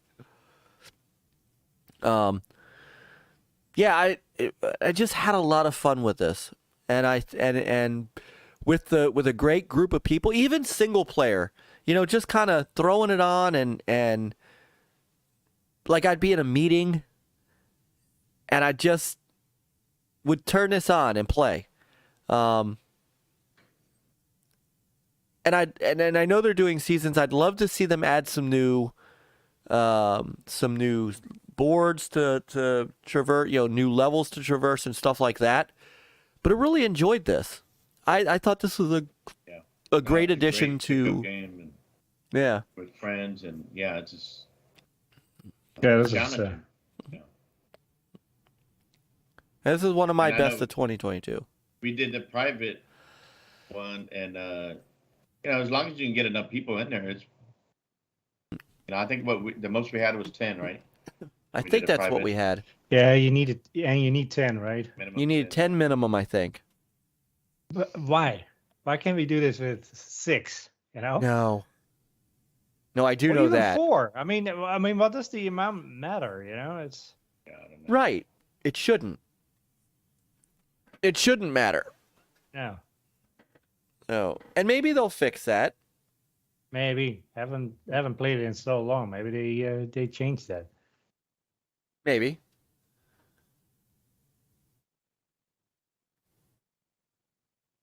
Are we I allowed don't to do know. second games? More games? Oh, I'm gonna go. Yeah. This doesn't. Oh, okay. Oh my God! I didn't mean for this to be one and done. Oh, okay. So I was going to Yeah. go back to. So back to you, Peter. I think I put Plague Tale Requiem. Ooh yeah. I really love the story. I had fun playing it. Fantastic game. Yeah. Hold on. I'm a little slow on the draw here, trying to find where is it? Oh, it's a Plague Tale. That's why I'm looking under P for Plague Tale. No, it's a Plague Tale. Yeah. No. Speak on it, Peter. I mean, I think we already said it earlier, but We did. Yeah, I mean, it's just the story. It looks fantastic. The improvements they made from last, the last Plague Tale. It's top notch. It is very gorgeous. And, we can debate the frame rate, right? But at the end of the day, what they've done to the game mechanics and some of the new things you could do as an Very upgrade from enjoyable. I don't know Yeah. how far you're in, but they have some other ones that's like. I fantastic. am Did you meet that about one lady? here actually. I'm actually about here in this scene. Oh, okay. I think I'm a little past this. I got to the boat. You got to the boat. I got You to met the boat. lady. I think I turned it off Oh, right no, before. It's a different boat. There are Yeah, multiple no, I boats. got to the first boat where you had to, where I just learned how to make tar, Oh, okay. Yeah. and that I don't want to give anything away. It's like later, it's a lady. Fantastic. Oh, I didn't even. Oh, hold on. Apparently, later on in the game, you can shove the enemy into the rats. Hold on, I just saw that. Oh, how funny is that? So, so go ahead. This is your game that you're picking. No, I don't know what else to say. I mean, it's it's worthy. This game is definitely worth it. If you don't play Chris, through Game Pass, just pay Buy full it. price. It's worth the price of admission. Yeah. No, I agree. And I'm playing it through Game Pass, obviously. I'm trying to. God, I gotta look. I'm looking through my game list to see. Hey, it's a count. I haven't seen a count in a while. How you doing, man? Dude, it's been a minute. Hopefully you're doing well. You know what other game was really good? It's an older game. It's Immortals: Phoenix Rising. Aha! Oh, you played a lot of that this year. I did.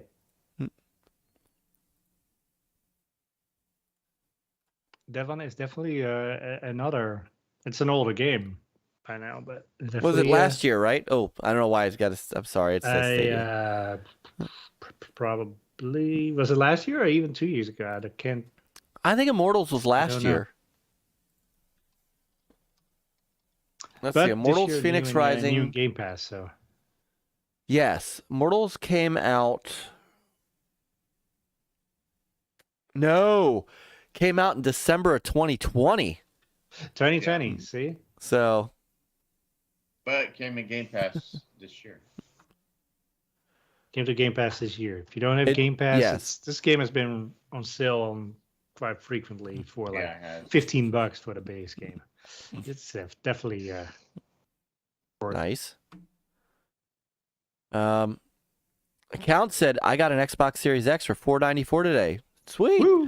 Man, we got multiple people buying Xboxes today. Outstanding. Yeah. All right.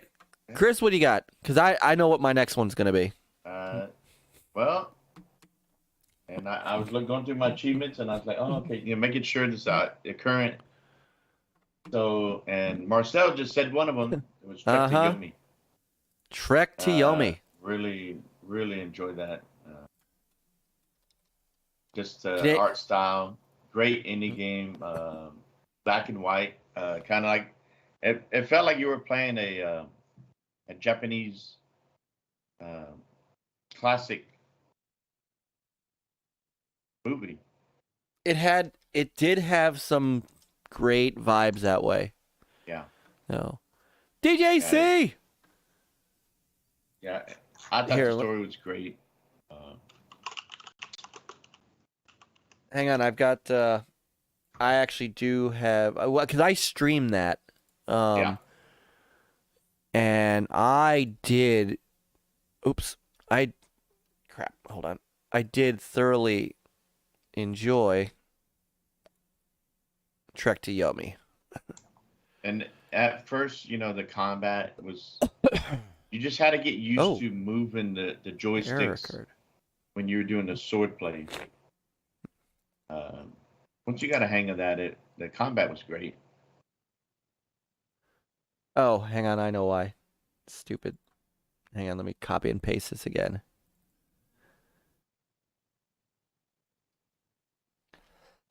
And there's different endings too, so there's definitely more. I didn't unlock all the achievements. I never unlock all the achievements. As soon as I finish the story, then I'm done. Yeah. For me, it all depends upon what game it is. Yeah, Peter. I'll tell you what, you could, the way you complete games. I know you did all the achievements for Valhalla. Mm-hmm. Like, damn. Yeah, I just love those worlds. It's like I can hang out. Don't want it to end. And Well, and I haven't finished Trek to Yomi yet, but not because I don't like it. I love it. I just need to get it finished. So, on the harder difficulties, the controls are a little not as sensitive as I would have liked. So I had kind of issues playing it. Yeah. But there are different endings. I believe. You do have a path to choose as you're going through, and you got one or the other. So, and I may do another playthrough and choose the other one, but yeah, I only saw one end. yeah. Oh, I'm throwing a link in the chat, by the way. So, Chuck, part of the reason that we were a little late getting on, other than the fact that we were trying to wait for Chris to wake up, was Chuck and I did a little something. So, and when you're done, when you guys are done here, and we're gonna, of course, hang out with Trinity tonight. But just check out this little video we did. Kind of fun. Just kind of, you got it. With all the craziness out there, we got to take. If you take yourselves too seriously, and you take what's going on out there seriously at all, you'll be unhappy and miserable. So Chuck and I don't do unhappy and miserable. So we had a little fun tonight. Actually, you know what? I'll give a little. Nice. Hang on. Let me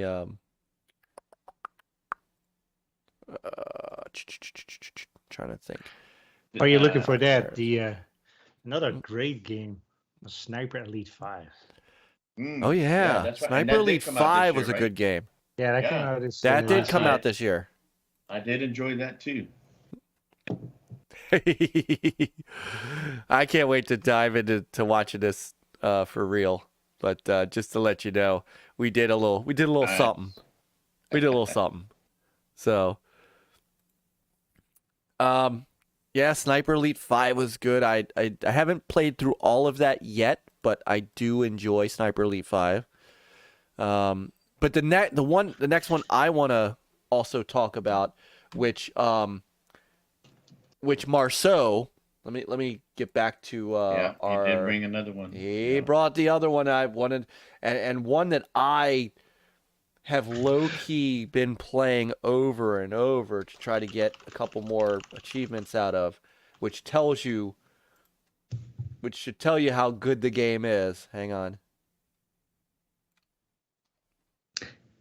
Quick shout out to our brother SuPRCooPR. So glad you can join us in the chat, Coop. Coop is in the house. Oh, brother, Yeah. Coop.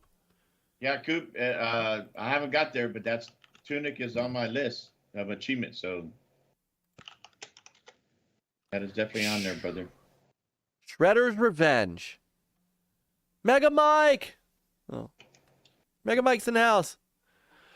Shredder's Revenge. And this, by the way, we played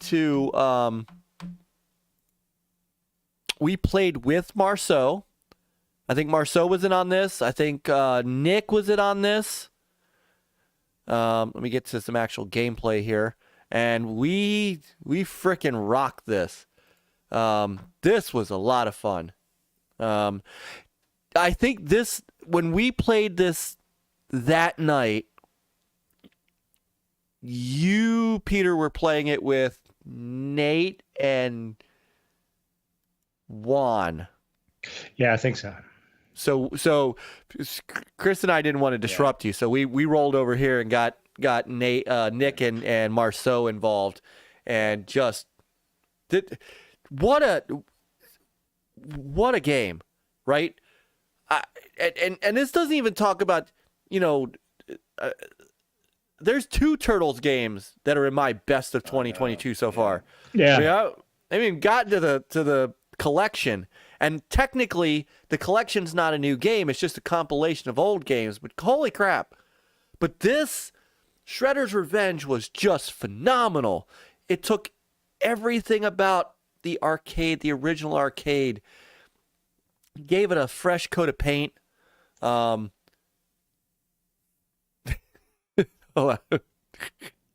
Gave it a fresh coat of paint. I think this is the point when we came back in and tried to get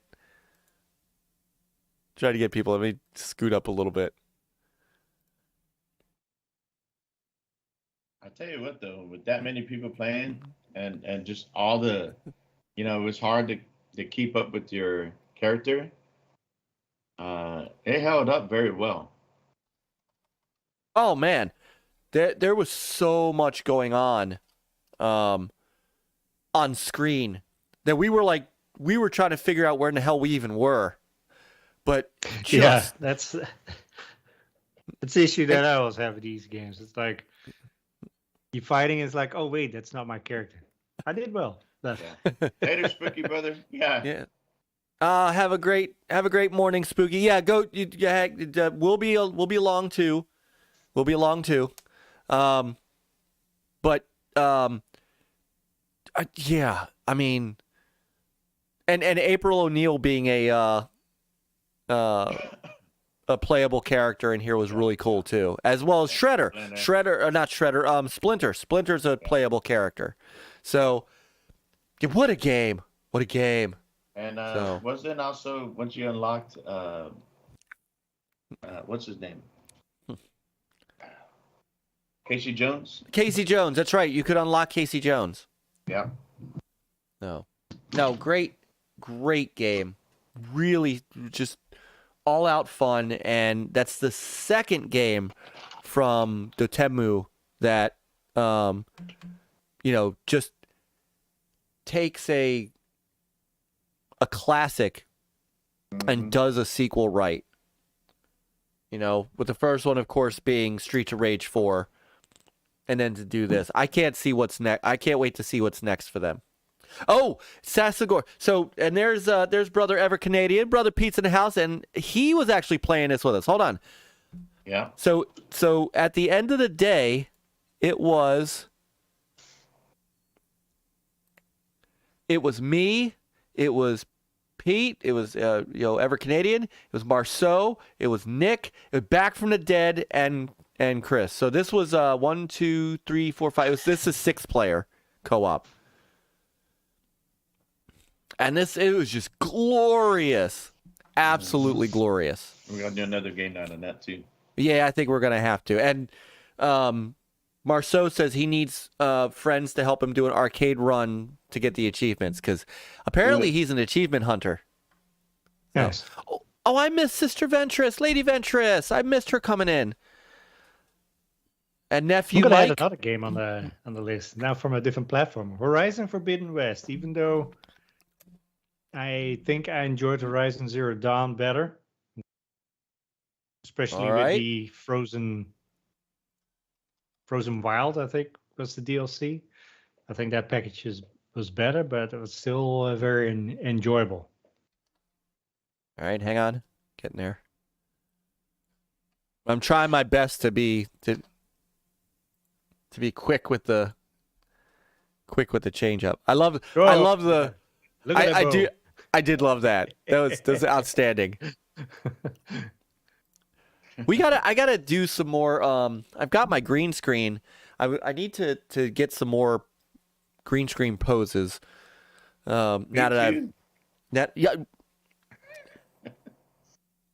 Yes, you do.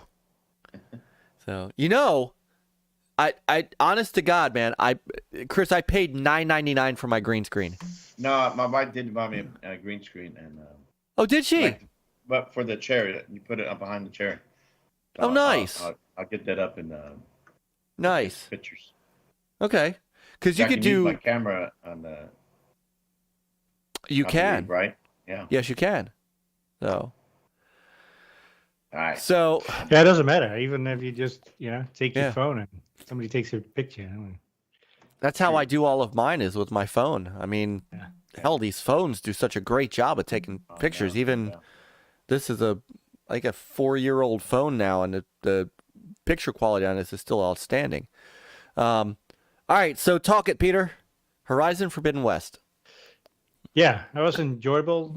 Certain things were a little long, and the different side missions and stuff, and controls were not always tight. I think they tightened it up. I should really go back, because I'm really close in getting a platinum on this one. 4 Chivos left, but at one point I couldn't face it any longer. But I think the issues are hopefully fixed. But yeah, the game looks gorgeous. The story was pretty good too. It's not as. It's kind of funny because you played Zero Dawn, right? And in the end, Yes. you really had like a cliffhanger with Cyrus or whatever his name was. Yes. And I was really like, oh, it's really good. And then the game starts, and you kind of miss. The cliffhanger never came really to fruition never in did. it. So yeah, I was a little disappointed in that. It's like they basically retconned that out of the game. Yeah.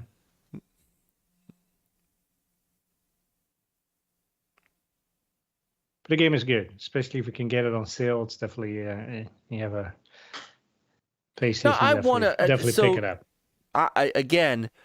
I think I just ran out of time.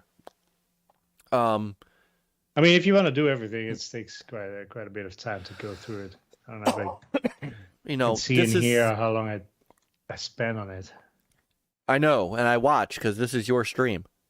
Yeah. So, I want to get it. I want to play it. I thoroughly enjoyed Horizon Zero Dawn. It was one of the few of the PlayStation 4 games that I platinumed. That, Ghost of Tsushima, and Spider-Man were my 3 platinums. And so other games just took precedent over this at the moment, but I really do want to play this. I really do.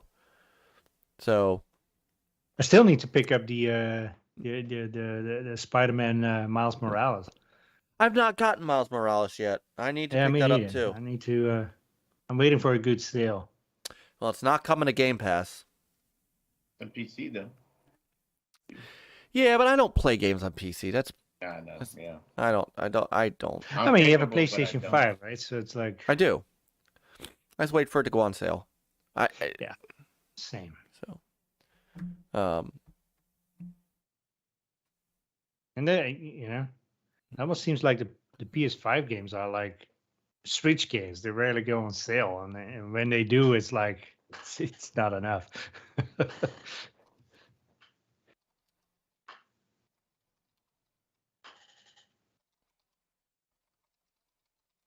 I must say, what we played for Gran Turismo 7 was great too.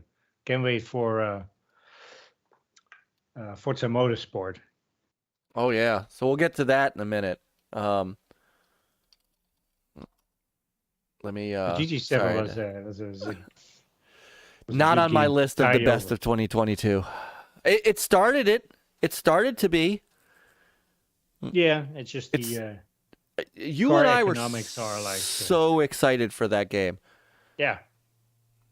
And we both bought it. And we see people's their replays of what they of their race, and it's like, oh yeah, it looks so good, and it's just Yeah, and it fun did. memories. It's just It did, and then I think we enjoyed it for about a week. That's how it's kind of how I remember it. We enjoyed it for about a good week, and then the whole encyclopedia, with the cars and the history and stuff. That's fantastic. Did they It's really even well do done. any? Did they even add any more of the music tracks? Because that's I don't think they did. yeah, exactly. That was So fun, too. Those were, that was some of them really were very fun. challenging, especially That if you was drive really an automatic. Once you go like manual, it's a little at times a little bit more manageable. That's a shame. But yeah. By the way, I want to shout back out to Jeff GoGameGo, and I'll show this his favorite game of the year and one he has sunk the most time into. And I believe this because I've seen him talk about this and play this a lot.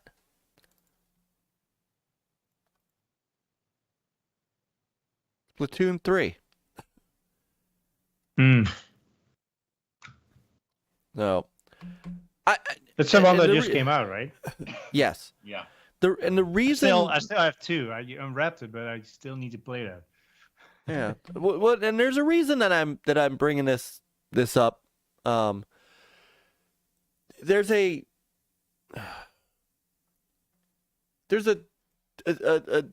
kind of divergence right now of what gaming is these days, and where are all the new IPs, and where are all the great IPs that Sony and Microsoft are sitting on. Not remastered? No. Not remastered. And I give Nintendo a ton of credit for sticking with Splatoon. and giving gamers something fun that they, because this is, I mean, I know a lot of people like Splatoon, including, of course, Jeff, but I give them a lot of credit for continuing to push kind of that, the IPs that aren't Mario and Donkey Kong, but this work. game sold huge in Japan. It did. It did. I mean, and I'm glad that we have Jeff GoGameGo enough to showcase a lot of Nintendo stuff because, I mean, I don't really jump on the Switch hardly. And we're mainly on Xbox and PlayStation or PC here. So it's good to have someone that is on the Switch and they're able to point out a lot of these games that we may not pay attention to, and may bring me to the Switch. Absolutely. Switch Sports was fun. Yeah, I do want to get so that, and I want to get this for my daughter too for Christmas. So. Oh. Nice. So I just want to real quick, since Relic he's tweeted it out today, and now he's saying, hoping to have lunch in Osaka in the future while enjoying NLG Live and chatting with you fine folks. Relic and his family are taking some trips to Japan, and as such, in kind of bittersweetness, he is selling off all of his game collections, and Relic's got a serious game collection. I'm gonna let me see if I can find the tweet, and I'll put the link to the Twitter to his tweet so you can see what he's got. They're going to Japan, or he's trying to go to Japan. That'd be a neat treat. Yeah. Hang on, Relic. I'll get it.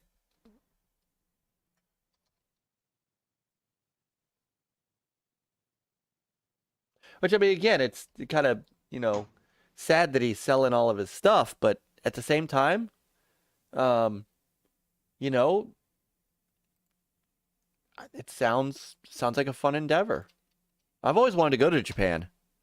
Yeah, So, I'd love to. Here you go, guys. This is the stuff that he's selling. And I know, Marceau, you just mentioned some Master System stuff. I actually, Relic, might have to talk to you about your Dreamcast collection from a game standpoint. I mean, he's got some good stuff here. So, a couple of Magnavox Odysseys. A Nuon console with controller, and a Nokia N-Gage, one of the originals. He's got an Xbox One Halo Reach edition. Oh, he's got a backward compatible PS3. Why spend money on? No, he's got an Evercade and Evercade Versus, if anybody's interested. An Analog Mega SG. He's got a Playdate. See, Relic does legitimately buy stuff and collect stuff. He's got multiple arcade 1-ups, a Midway multi-arcade, pinball machines, a Twin Cobra arcade. Good Lord. And a Bally Astrocade with a bunch of games. So go check out Relic's tweet. Help him out. Yeah, too bad he doesn't live closer. I know. Shipping is gonna. Oh, I know. That is. So, talking about shipping, I saw it was like a very cool book. Like, one of them was a Commodore 64 book, and it's like $30-some. But then shipping was like expensive, and then the whole thing, you add it all up in total, it's like, oh, I know. I'm out. Oh, I know. I think I'm interested it's in nuts. the Sega Master System from. I'm gonna have to send him a DM on that one. Yeah, well, get it before Marceau does. Oh, easy, Marcel. I know you already got one. Calm down. So, hey, real quick before we go to our, is that? I think we covered everything on best of so far, right? Did we? Chris, do you have any more? Well, and also Tunic and Tunic. Dust Falls is one. Oh, as Oh, Dusk yes, Falls. That was great. good. Yeah. Oh, And of course, we talked about Shredder's Revenge. We can't forget about Cowabunga. Cowabunga collection. I mean, that's a great collection. Yep. The way they put that together. So Here's a little Tunic for you. No, what a great collection by brother Myke and the team over at Digital Eclipse. So, and I've got one on the I got one of theirs on the anticipated list. Trust me.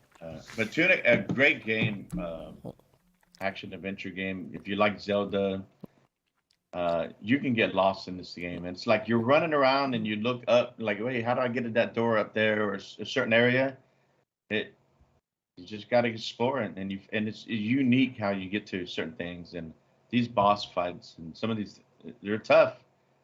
But as you get to areas, you find a weapon or certain things that can help you be able to defeat things a little bit easier. But it's, you got stuff all over the place running around. Different creatures that, there's like these huge spiders that you got to be careful. It's a great game, beautiful game. It waited a long time. I played the demo at PAX South, maybe in 2019 or 18. I can't remember. It was the last PAX South that I went to, and it was one developer doing this. So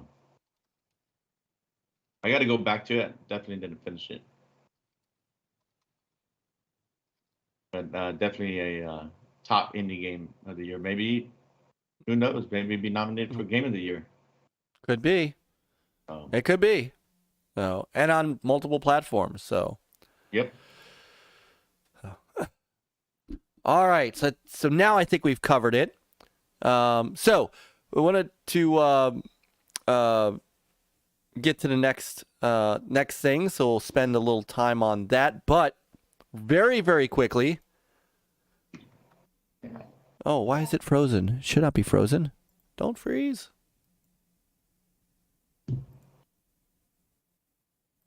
Oh, there we go. Let's see if that moves. Uh-oh. Okay, no, it didn't crash. Oh, why is it Still going? Uh-oh. Yeah, it's still going. No, but it used to be that if I did... Let me try it this way. It used to be if I did a screen capture of a YouTube video, we could see the YouTube video. But I don't know what's going on. So let's see if an embed works. This would be interesting. Yes, let's see if that works. There we go. There's our sister Trinity. She's over there on her channel right now. And let her know. Another game I want to pick up this year. Oh yeah, Gotham Knights. Hopefully we get a sale here during the holiday. Oh. Michael Garvey's over there too. He's double dipping. So everybody wave to Sister Trinity. Wave to our sister.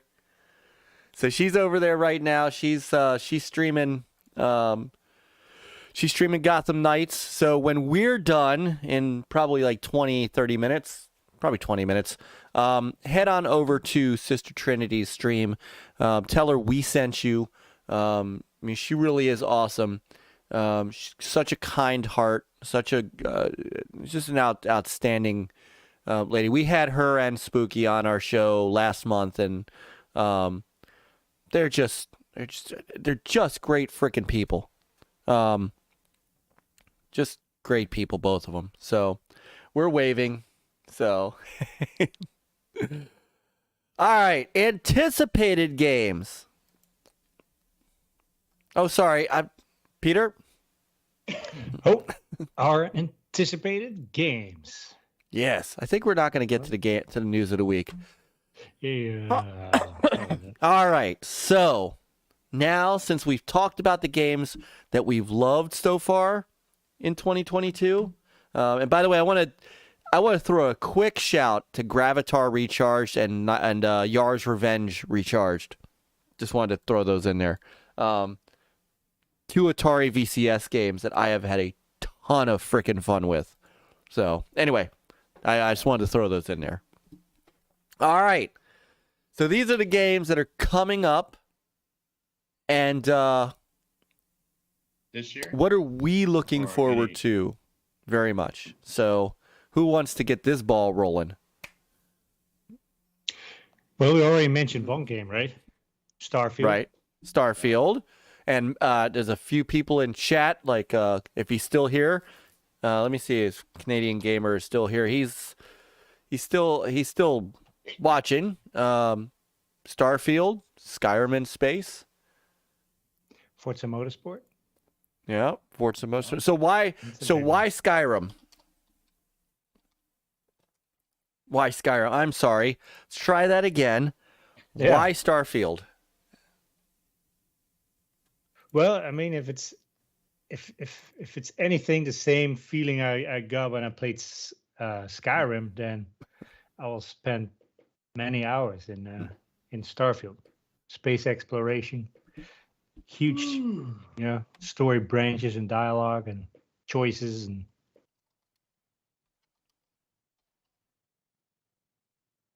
fantastic music, very atmospheric. Looking forward to it. Me too. And of course, here. So, Chris, what about you? Definitely Starfield is. That would have been top, right? If it was still released this year in November. But No, but it's gonna be a game that's coming in 2023. yeah, no, definitely Starfield and Redfall. I mean, so, Yeah, Redfall should be fun in co-op. yeah. I can see Redfall coming sooner. And if you like arcane games, I love Prey. I played Deathloop. If you like those from the Arcane Studios, I think Redfall is going to be up your alley. Yeah, Redfall. So, and I'm, you know me, I shoot straight when it comes to this stuff. More of that too lately. They have been. Yeah. My question is, we said the same thing about Back 4 Blood, and we had fun with Back 4 Blood, but at the end of the day, it just kind of fell off our radar. Mm-hmm. Redfall has the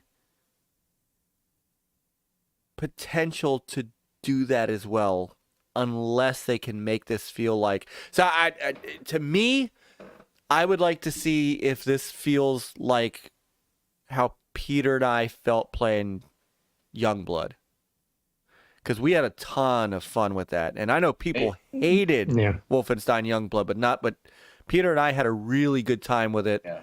And I mean, we played it on many occasions. We did. Probably go back and play some more. Yeah, because I mean, we've beaten that level. I think the quality of this, it's now, Bethesda's now, for some with Xbox. I'm sure they got a bump in money on this game. I think, nothing against. What was the game that you were talking about? The zombie one that Back 4 Blood. Yeah. No, I mean that game was good for what it is, but it's not on. I don't think as far as financially and all that on the same level as this. I think we're gonna enjoy this. The story and campaign and all that, and then we'll see what maybe they'll have some kind of horde mode or something that we can play also together multiplayer. We'll see. Okay. But I do think that, like I said, if you like Dishonored, Prey, if you like arcane stuff, I think this is going to be up your alley. It's going to should have a good story, and that you have a mix of, like, you have weapons, you get your typical weapons, and then you have also some abilities that you'll be able to do, because Arcane is known for that in their games. So, pretty fleshed out to where you can unlock things and add skills and all this stuff. So this looks pretty good. I'm liking what I see. So hopefully we get a release date. I don't know. Soon, maybe at the end of the year or beginning of next year. Brother, big block. They said it's going to be part of the early next year, first quarter. So we'll see. Yep. It's it has a Series X. Came today. Yeah, that's the third one today. Hey. Brother, big block. Wow. But he's not opened it yet. His first Xbox ever. So we'll probably be joining Game Pass soon, which means if you get Game Pass Ultimate, you'll also get Xbox Live, which means you will need our gamer tags, and you will have to get in here and game with us and get into some party chat and stuff. I think this is going to motivate. See, this stuff's going to motivate me. I do have to admit, I don't get on Xbox Live as much as I used to. And some of it's because there's other things I'm playing, right? But there have been a few nights that, I get done with everything and I'm sitting on the couch and wife goes to bed and I'm like, I don't want to go downstairs. So I can't lie and say that, and it's not because I don't love you guys. Yeah, I know. But Peter's the best of us because he's on it like every night. There's only been one night in the last couple weeks that I got on that I didn't see him on. Yeah. So.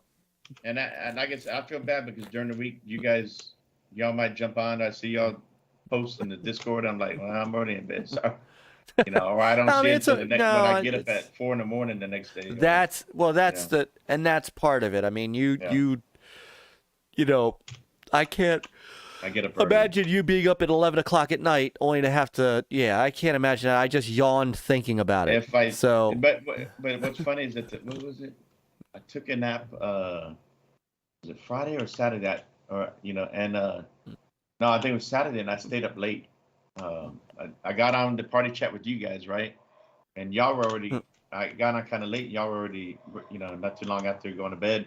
I stayed up late because I was hoping to jump on with my buddy from that I grew up with, because he lives in Maui. So, I told him, well, I'll be on for a little bit. I know we're 4 hours behind, but But I have to take a nap if I stay up late. I can't. Yeah, I can't stay up late gaming without a nap anymore. I'm gonna put a code for 1 month Game Pass Ultimate in the chat. It's for new subscribers, and it needs to be redeemed before November 7th. My camera keeps going out. Sorry, I know why. Oh, all right. So I hope I typed the code in correctly. that was me. If not, give me right. give me a shout on Twitter, and I'll. Oh, I already did it. Sorry, brother Charlie Hustle. Charlie Hustle's in the chat. What's up, brother Charlie? No. All right, so I'm gonna go with one that is a little outside of the norm. Let me see. Actually, I was just thinking of it. see if it's the correct code. The code that I posted has an error in it. That's right. But we're not done yet, Charlie. Okay. I think this. Well. All right. So actually, let me start with this one. I mean, this is probably not a big surprise, but the more I have seen of it, the more I can't wait to get it. The more games that I've seen in it, and that's the Atari 50th collection. Yes. Oh my God! Every time they do a little reveal of one of the games that's going to be in this collection, I grow a little younger. Her red wall looks great. Can you play as Pac-Man? I believe she could fight vampires the best. It's all in the bow. Oh, can you play as Miss Pac-Man? I mean, the more, and this is just the trailer that they put out that we showed during our interview with. I can't even call it an interview. When Myke came on and hung out with us. Yeah, no, he's a guest. He's a friend. Yeah, he is. He is. But the more I see, the more pictures and the more little bit of information they put out on this, the more I cannot wait for this. And I will continue to stick to my guns that I am getting this on the Atari VCS. But the classic controller has sold me. And I hope people saw that in the Gravatar Recharge, and we'll see it in some of my other Recharge videos. I was so skeptical about the build quality of that controller, and it's just been a dream.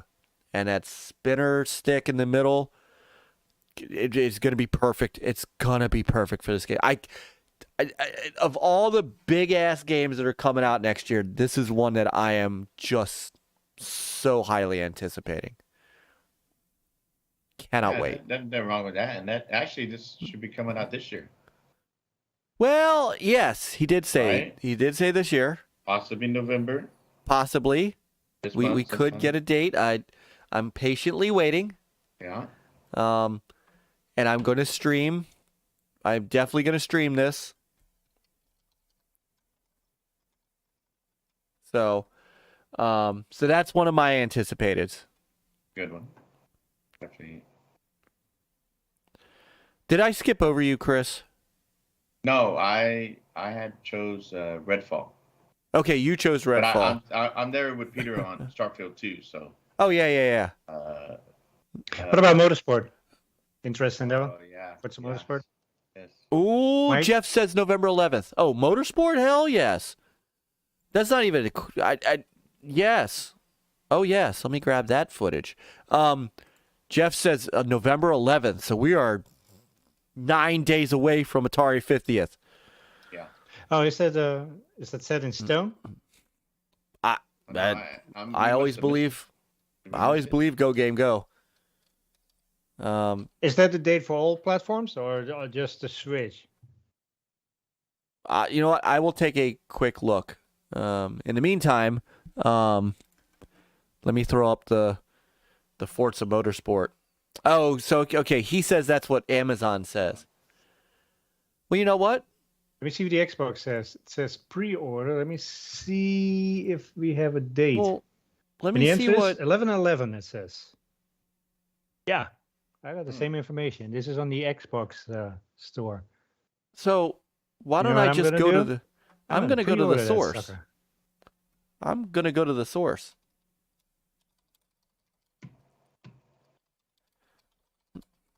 But definitely looking forward to the new Forza Motorsport, Peter. There's Yeah. not a lot of what they have shown. Obviously, looks great. And what we've seen from what they've done with Horizon 5 with the environment, you're going to see that in this probably better, which is crazy, right? Because how good it looked in Horizon 5. Yeah. Yeah. And this is I mean- this gen only. I don't believe it's going to be on Xbox One gen, but you should be able to play it through the cloud though. On the one. Yeah. So Yeah, this will be cool. and they said ray tracing too, Yep. all throughout. Right. In game as well. Yeah. I am curious as they show more the as far as the campaign, the career mode or whatever. Yeah. You know what is all involved in that, because they really didn't say anything on that. And what tracks do they include? You know, Yeah. I want tracks. I don't care as much about how many cars there are. I care more about the tracks, and I don't mind having fantasy tracks as long as they're cool. Yeah. Yep. And I would love. I've been saying it a lot would love a story mode to this and some characters, because you know how in here you have Rossi, and and you're playing in the career. Back in the day, Rossi was always in the top. They're behind you or whatever. I mean, because in real life, you watch F1. If you're into F1 and NASCAR and some of these, the drivers play a big part, in bringing fans into a sport. So obviously the cars are the main component, the stars, but you have a lot of real life. I mean, the drivers themselves bring a lot to the table. Who knows? We'll see. Well, I will admit I don't finish Motorsport like I do Horizon. Well, I haven't lately, but I do like to get online once in a while with the guys and just go through and race as much as I can before I jump on another game. Yeah, Forza Horizon is. I mean, Forza Horizon. It's easy to just Yeah, it is. Yeah. Drive a few miles at a time because it's like wide open. Forza Motorsport will be different. It's like a little bit more skill involved in order to keep up. It's more technical. It's more sim and the stuff that they added about tire temperatures and track temperatures and based upon what time of the day you race to. I mean, it's gonna be wild. Oh yeah, and I mean that right there, that crash was. I mean, stuff like that was really like mind blowing when we saw it first, and it's definitely going to be fun. Definitely going to be a game we'll enjoy. And I think because it's friends. Yeah. Oh God, yeah. But I think because it's called Motorsport, it's going to evolve like everything else. So hopefully that means, to your point, Chris, tracks. I don't care about cars either. I couldn't. I mean, how many? Really... there's subtle differences between different models and other stuff. I'd rather have, different classes and. But here's another thing. I mean, we're still getting another DLC for Forza Horizon 5. Curious what they will cook up. I don't know. But it's gonna be Hot Wheels. No. Better not be Lego. Already. Right, another late right. Wish they did motorcycles or something like that. Well, yeah, motorcycles would be a nice addition, but I don't think that wouldn't be DLC. That would just simply be car pack. So, you think? I would hope so, unless it came with its own island. Yeah. Yeah. So, I'm gonna go with one that's kind of obvious, and it's on its way out very soon. If not in the next week or two. I can't remember the exact date, but same date Starfield was supposed to come out. Right. God of War Ragnarok. Yeah, it's coming out November. November, right? Isn't it? Yeah, it's this month. 8th? It's this month. Ooh. I know. You should see. I have it on pre-order. I thought it was 11th. 9th. Maybe. No, the 9th. Yeah. 9th. The 9th? Yep. So wait, Myke, you arriving November 9th. You're gonna skip over Sonic Frontiers to November 8th. I am. So, this is the Sega fanboy in me crying. You guys know that despite what I've seen, I'm not sold on Sonic Frontiers. Well, the last thing they showed looked good. Looked better than first. Yes, it did. First, right? All right, so hold on. So But we let's haven't seen much since then, right? right. I mean, So so definitely, this you do want to wait to see what the outcome is on that. Definitely. yes, I mean, but I get that. I'm just you know, in the scheme of games I am anticipating, God of War Ragnarok is crazy on my list. I mean, the only most thing that definitely. stopped me, the only thing that stopped me from platinuming the last God of War was the stupid Valkyries. Well, yeah. Yeah, well, a lot of Which people- Oh yeah. I have no Probably intention something, of going back and doing. But Ragnarok,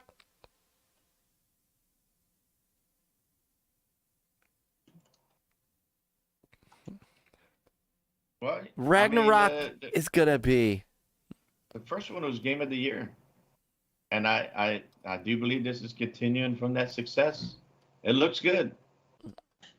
One day I will play it. I'm going to play the first one on PC, and then maybe I'll play this one on PC when it comes out, or if I get a PS5 next year. And Yeah, well, and this will be the one. This is one I will play out because I played God of War on PS4. I'll be Yeah. playing this on PS5, and you are damn right. I'm going to be playing it in performance mode. yeah. No doubt. So getting to real quick, I because you do. I don't even have a video for Sonic Origins. It looks like that's how. I know Sonic we talked about it Frontiers. when they Sorry, did- Frontiers. we did I don't when they e- showed the second video. I think we Where- all we're like, yeah, it does look better than it when they first revealed it.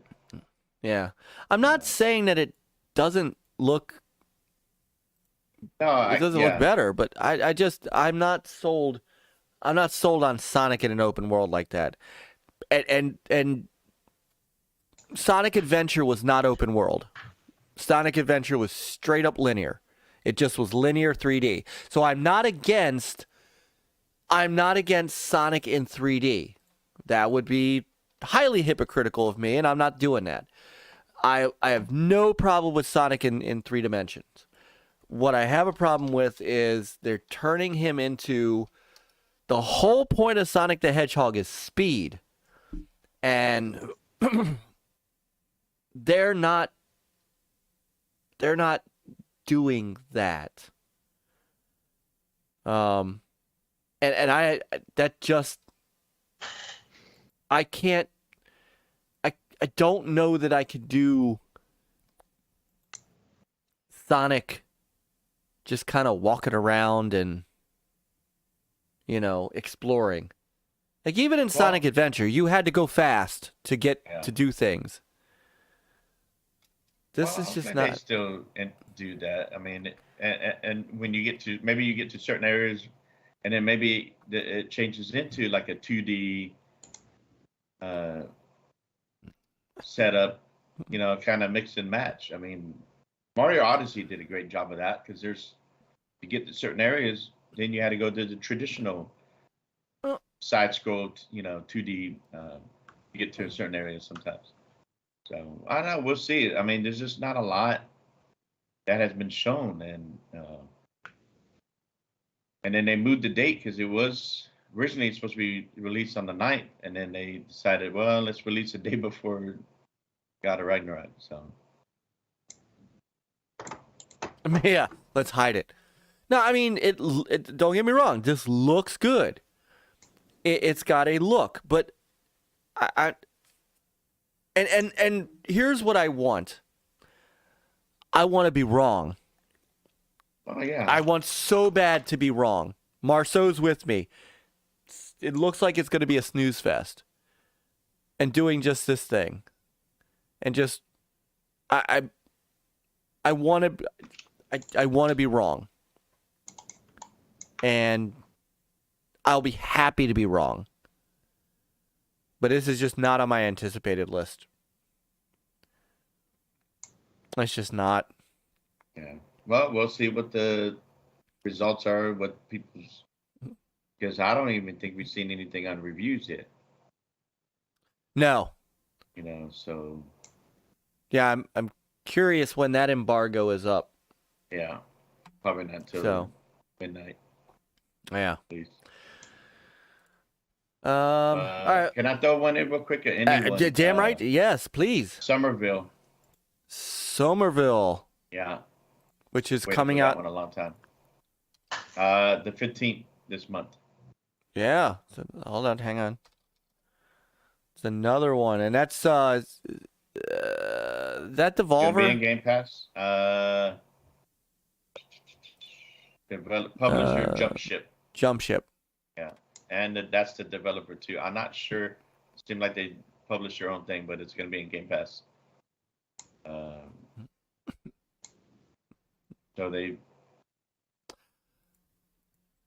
and it only shows Xbox XS and Xbox One and PC. But this is definitely I've had my eye on this one for a while. I'm gonna throw another one in. Oh, go ahead. Well, I was gonna say if you like Inside and Limbo, I think this would be up your alley too. Mm. Oh, Charlie Hustles that I started a playthrough of Sonic CD last night. Heck yeah. No, I need to throw another one in. That the more I see of it, the more it interests me, and the more I think I want to play it when it comes out. And I believe it is going to be in Game Pass. And because it's, yeah, I think it is. And that is High on Life. Oh, from yes, Squanch Games. Definitely, yes. I love the humor that I saw. Yes. Yeah, that's going to be a fun one. Yeah. Peter, any interest in this one? Yes. Yeah, just the commentary of the guns and stuff. Oh, my God, It's gonna yes. be hilarious. Yeah. It's gonna be so I mean... And it was funny, I don't watch Rick and Morty. My daughter tell me to watch it, because she's like, well, there's stuff in there, that you would get a kick out of, for the old school guys, but it's like, I just never got into it. But from what I've seen of this, yeah. Oh, yeah. Yeah, I don't watch Rick and Morty either, not for no particular reason. Yeah. But I hear such great things about that, and Marceau says he loves Rick and Morty. If that's what's it, the knife is the funniest thing. So yeah, this is gonna be one of my top games. I'm gonna have fun with this one. Yeah. You know what game I'm looking forward to is Hogwarts Legacy. Ah, Hogwarts Legacy. Yeah, and that's early next year. That is.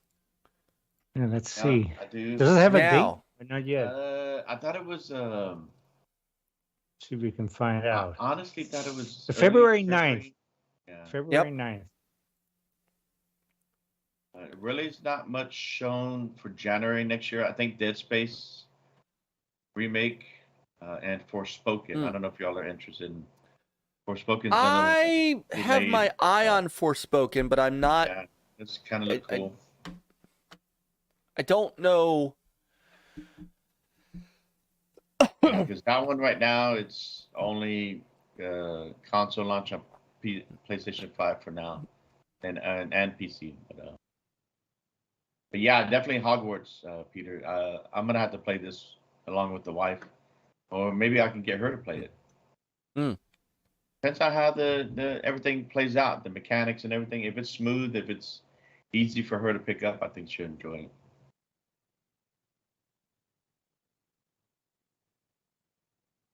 it. Are y'all interested in another game that's coming out this year? Are y'all interested in Callisto Protocol? Yes. That one does look cool. And like I was, and then of course, I was speaking of Dead Space, but that one is from former Dead Space guys. I don't know. I don't know if I have a trailer for Callisto Protocol, unless it's in a different place. And what's funny is, and of course we didn't talk about it, but earlier this week, recently, supposedly that game is banned in Japan because Well, it's the not developers did not want to change something. right, so they canceled it. Yeah, they decided to That's cancel it. crazy. That is crazy. Yeah. And the How about question is, Skull and Bones? Uh, what about it? I mean, what's interesting? d- But so all right, Is it gonna be? Yeah. all I right. wanna, so, I wanna see/read more about it. What are we yes, seeing? yeah, me too. I do too. Plus, I'm not quite there on Skull and I've Bones got yet. spoiled with Game Pass, but I'm not big on $70 games. Yes. Even back then when games were $59 before Game Pass, I was not big on paying the full price for a lot of games. I normally would have waited for sales, depending on the game. But man, $70. And I know Xbox recently, Phil had an interview. He did bring up that at some point, not this fall holiday, but at some point, they will end up raising prices, whether on Game Pass, the console, games. It seems like everybody's going that direction. It started off with PlayStation, third parties doing it, and we're going to end up seeing Xbox do it probably next year. Everybody's doing it. Games. I know. I mean, that's where the market's going. Meta did it. Sony did it. Microsoft's gonna have to do it. Intellivision had to do it. The Atari VCS has not come down from its $400 price. Well, now they're just not making the system anymore. They're not. But no, I think they're done with the hardware side. Oh wow. You've got it's. When's the last time you saw? I don't think I've ever seen this in. I know somebody came out and said, "Oh yeah, they did this back in 1927." The Wii went up in price or some shit like that. I just can't, in recent memory, remember a time when consoles launched, and then through 2 to 3 years down the line, in the middle of their cycle, or at least in the first third of their cycle to half of their cycle, the price goes up. I know. Yeah. Well, including the hardware. I mean, that's just ridiculous. Right. The last time when components, etc., should get cheaper, and they're not. When was the last time we've been through a pandemic? And then ever since that, things have trickled down to where now the economy, the inflation, and all this other stuff, and so much other stuff that's been affected too. We don't. And it's going to take years. But then the reason is like, is it really hurting them, or do they want to make more money? Well, and squeeze us. I know the hardware is one thing. They take a loss though selling these hardware, right? It's always been that case. Yeah, right? Phil did say that. And supposedly on the Series X, they're taking like a $200 loss. That's what Phil said. That's a lot. I mean, and Microsoft can afford it, but that's a loss. I mean, it's a business, But here's the thing: it's like, but then didn't they say that PlayStation was already breaking even, like really close to launch, or right after launch or something, with the PS5s? I thought they did, but then they don't forget they had to remake the insides. Yeah. So I mean, the thing probably the thing that got me was the announcement that Meta was also increasing the price of their refurbished stuff. That's what got. I mean, that's like lame. That's insane. They're doing that because they want you to, so that way you can either go new or refurbished. Because if they don't raise the price, everybody's gonna be going refurbished. Right. So it reminds me of like GameStop.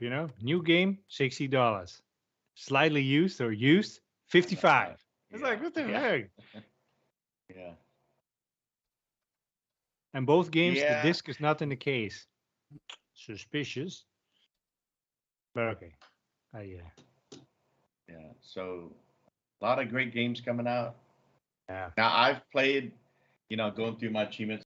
I do play more games because of Game Pass. I do buy more. So, but I will be waiting for sales, so. And like GTA 6, I will pay $70 for that. Just one of those games that I've always paid for. And that's where I have. That's where I have the biggest issue is the game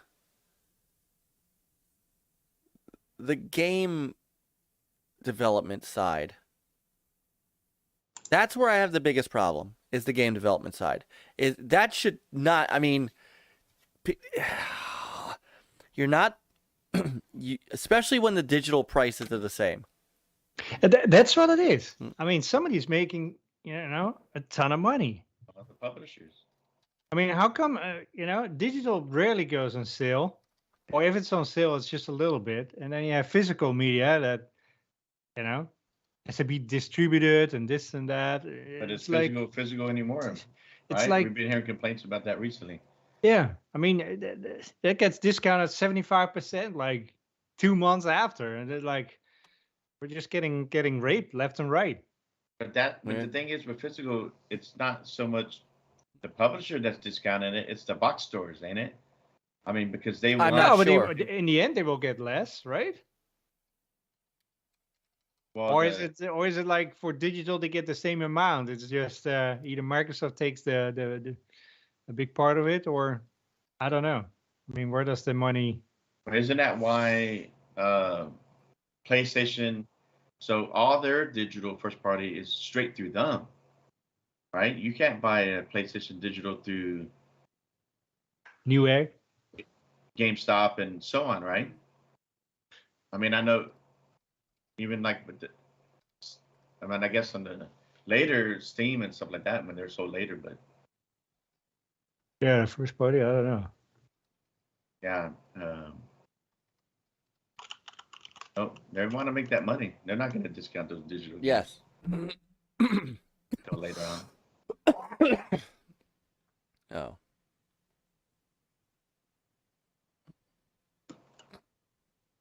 Yeah, make digital cheaper.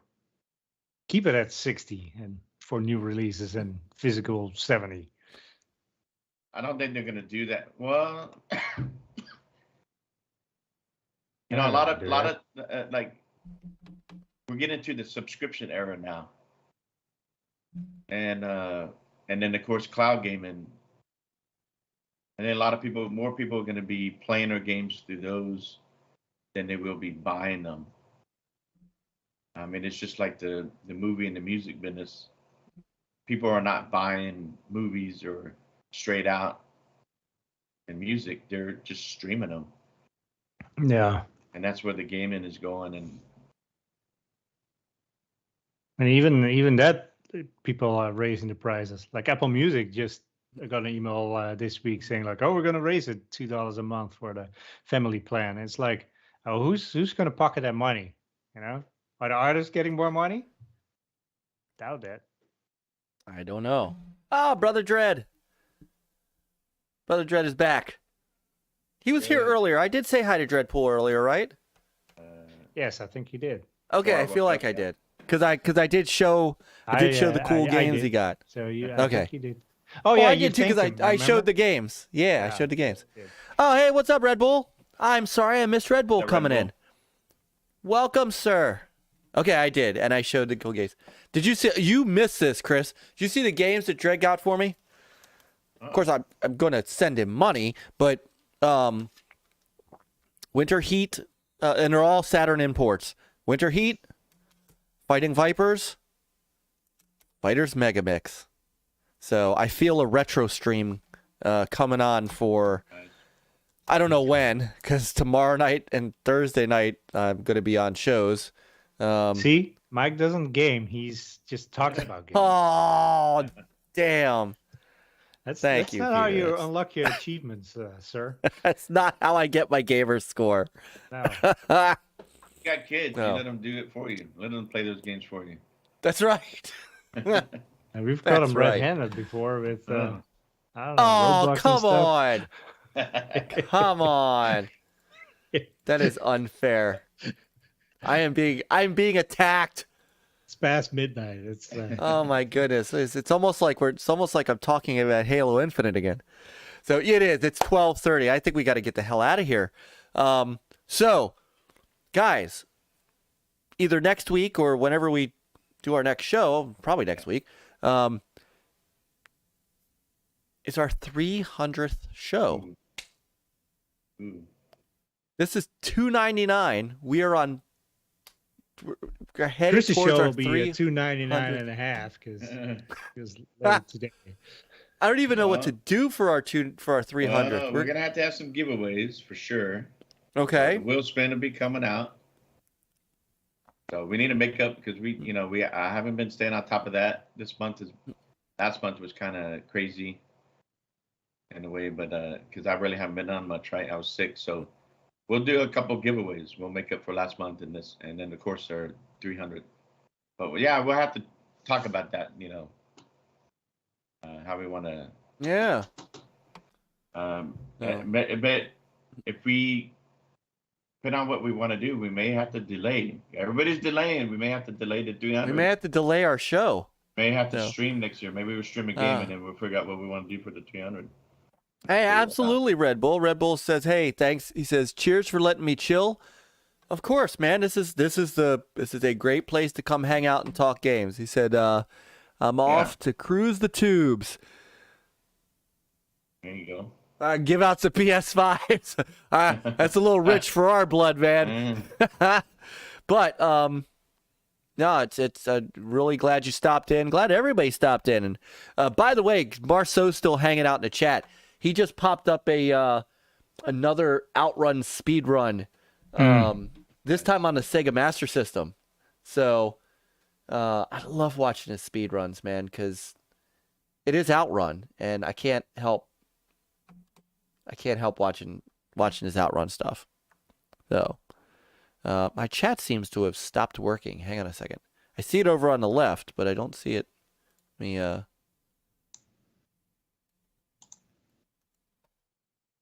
there we go. I don't see Red Bull's cheers. Wait, why don't I see? Hang on. What happened to Red Bull? Like his chats are over on the left or on the screen, but they're not in the actual chat. Do you see him in the chat room itself? Yeah. Yeah. Okay, hang on. I'm going to close and reopen the chat room. Nah. See, apparently he breaks chats. Apparently he does. All right, hold on. It actually might be my it actually might be. But I see him Okay. on the Dude, that's bizarre. chat room. I don't. In fact, maybe not on your end, but it's popping up on the. okay, good. All right, good. Because obviously, Red Bull, you are absolutely welcome. Welcome to the channel. Welcome to the show. Welcome to our chat. I don't know what the hell is going on, but I'm not. That does not make me happy. YouTube, I tell you what, man. YouTube gets on my nerves sometimes. So. And, I mean, he had to subscribe and be subscribed for 10 minutes to chat. So, and I saw it, and it disappeared, and I don't know why. Oh, unless he didn't unsubscribe, did he? We didn't subscribe and then unsubscribe. Wouldn't that be weird? No. All right, but no, we do appreciate it, and we appreciate you hanging out. We appreciate everybody hanging out. We're gonna go ahead and kind of start winding down. All right, everybody else can see the messages, but me. I don't know what's going on, so I apologize. So careful, sounds like the snakes or whatevs. So all right, guys, this is great, man. We got some great game talk in tonight. Yeah. and got a little look at. I'll give it one more quick look. I showed up late. Yeah. I didn't bring that. Normally, if you show up late, you're supposed to bring donuts. I didn't bring donuts. I know Sorry. you're supposed to. Did you bring? So there's the Amico controller app, mobile controller app. That was great. But I saw what you showed more, and Oh man, can't wait to see more. I can't wait to keep testing it. I mean, I am legitimately impressed with the response time and stuff. So, I can't wait to keep pounding away at it. So Too bad they don't. So okay, on playing on your mobile phone, I guess you could turn it any way you want, right? If some people who want the, 'cause, I mean, on the regular controller you can do that. If you're left-handed or whatever, so you can do. Yes, and you could do that with this too. So yeah. Here, I'll just one more quick time. But there's nothing else that you could do as far as like layouts, like the buttons and all that. You can't move the layout. I am not aware of that, but you can do so. Rotate the controller to change orientation. Play it how you want. Play it how you want. So now it's that's cool. Right. So now it's sideways. I don't have the Amico on. That's why it says searching for Amico. Yeah. But yeah, you can put it in whatever orientation you want. Mm-hmm. So, Brother Lance, look at Brother Lance. It's been a minute. How you doing, brother? So anyway, and you caught us just on our way out the door. So, Peter, Chris, I keep forgetting to do this. You guys got to keep reminding me. Peter. Yeah. Where can our good people find you online?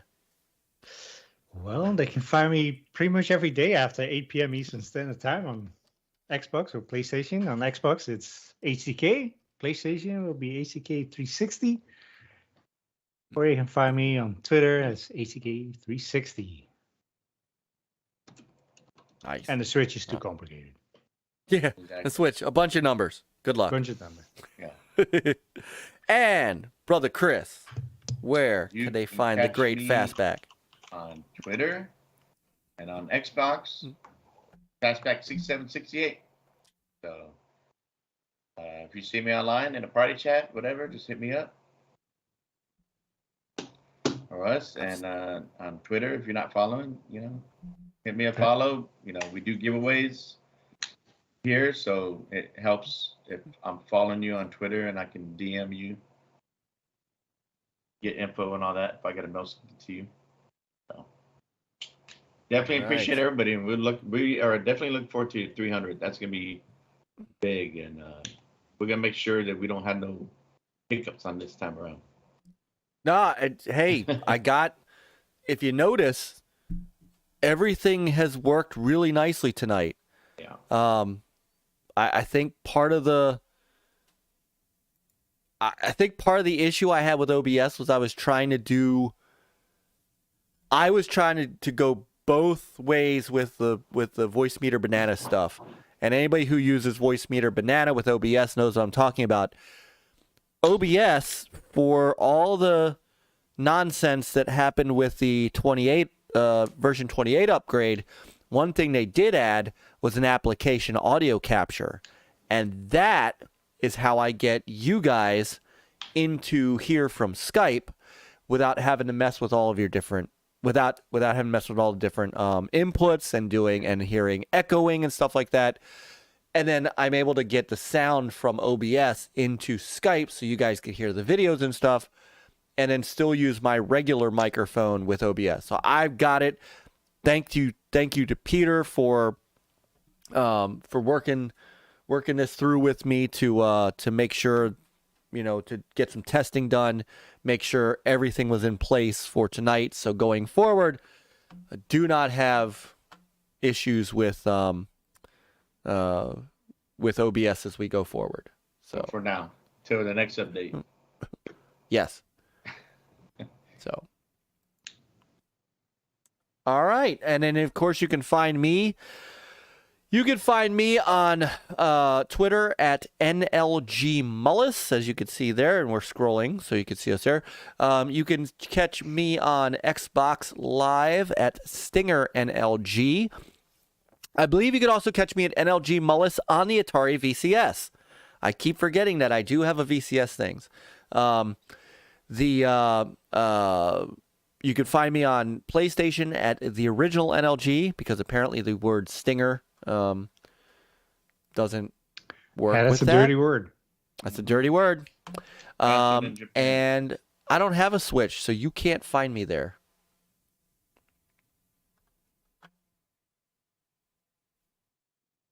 Haha. And that's it. So, Dread still has to unbox his VCS. You should do that live. You should do that on a stream, Dread. I would watch that. No. All right. Everybody who's in the chat, thank you guys so much. So many people that hung out with us tonight, and you know we love you.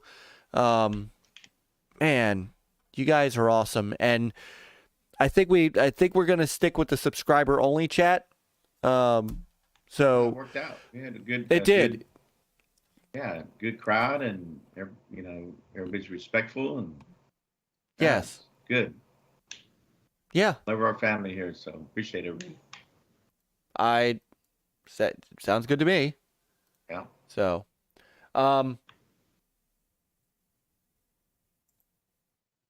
right. So let's get on out of here. Thank you, everybody. Don't forget tomorrow night, lots of Gamers United Guild stuff actually throughout the rest of the week. But tomorrow night, we got GoGameGo at 8 o'clock Eastern Standard. Got the Backlog Bastards also at 8 o'clock Standard.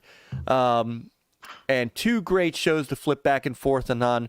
And then tomorrow night at 9:30, Amico Forever is going to be a great show with DJC Game Studios, of course, Retro Advisory Board, Geeks with Cash, and I will be stopping in to hang out with them a little bit. I will be showing their crowd the mobile controller so that they get a good look at it. And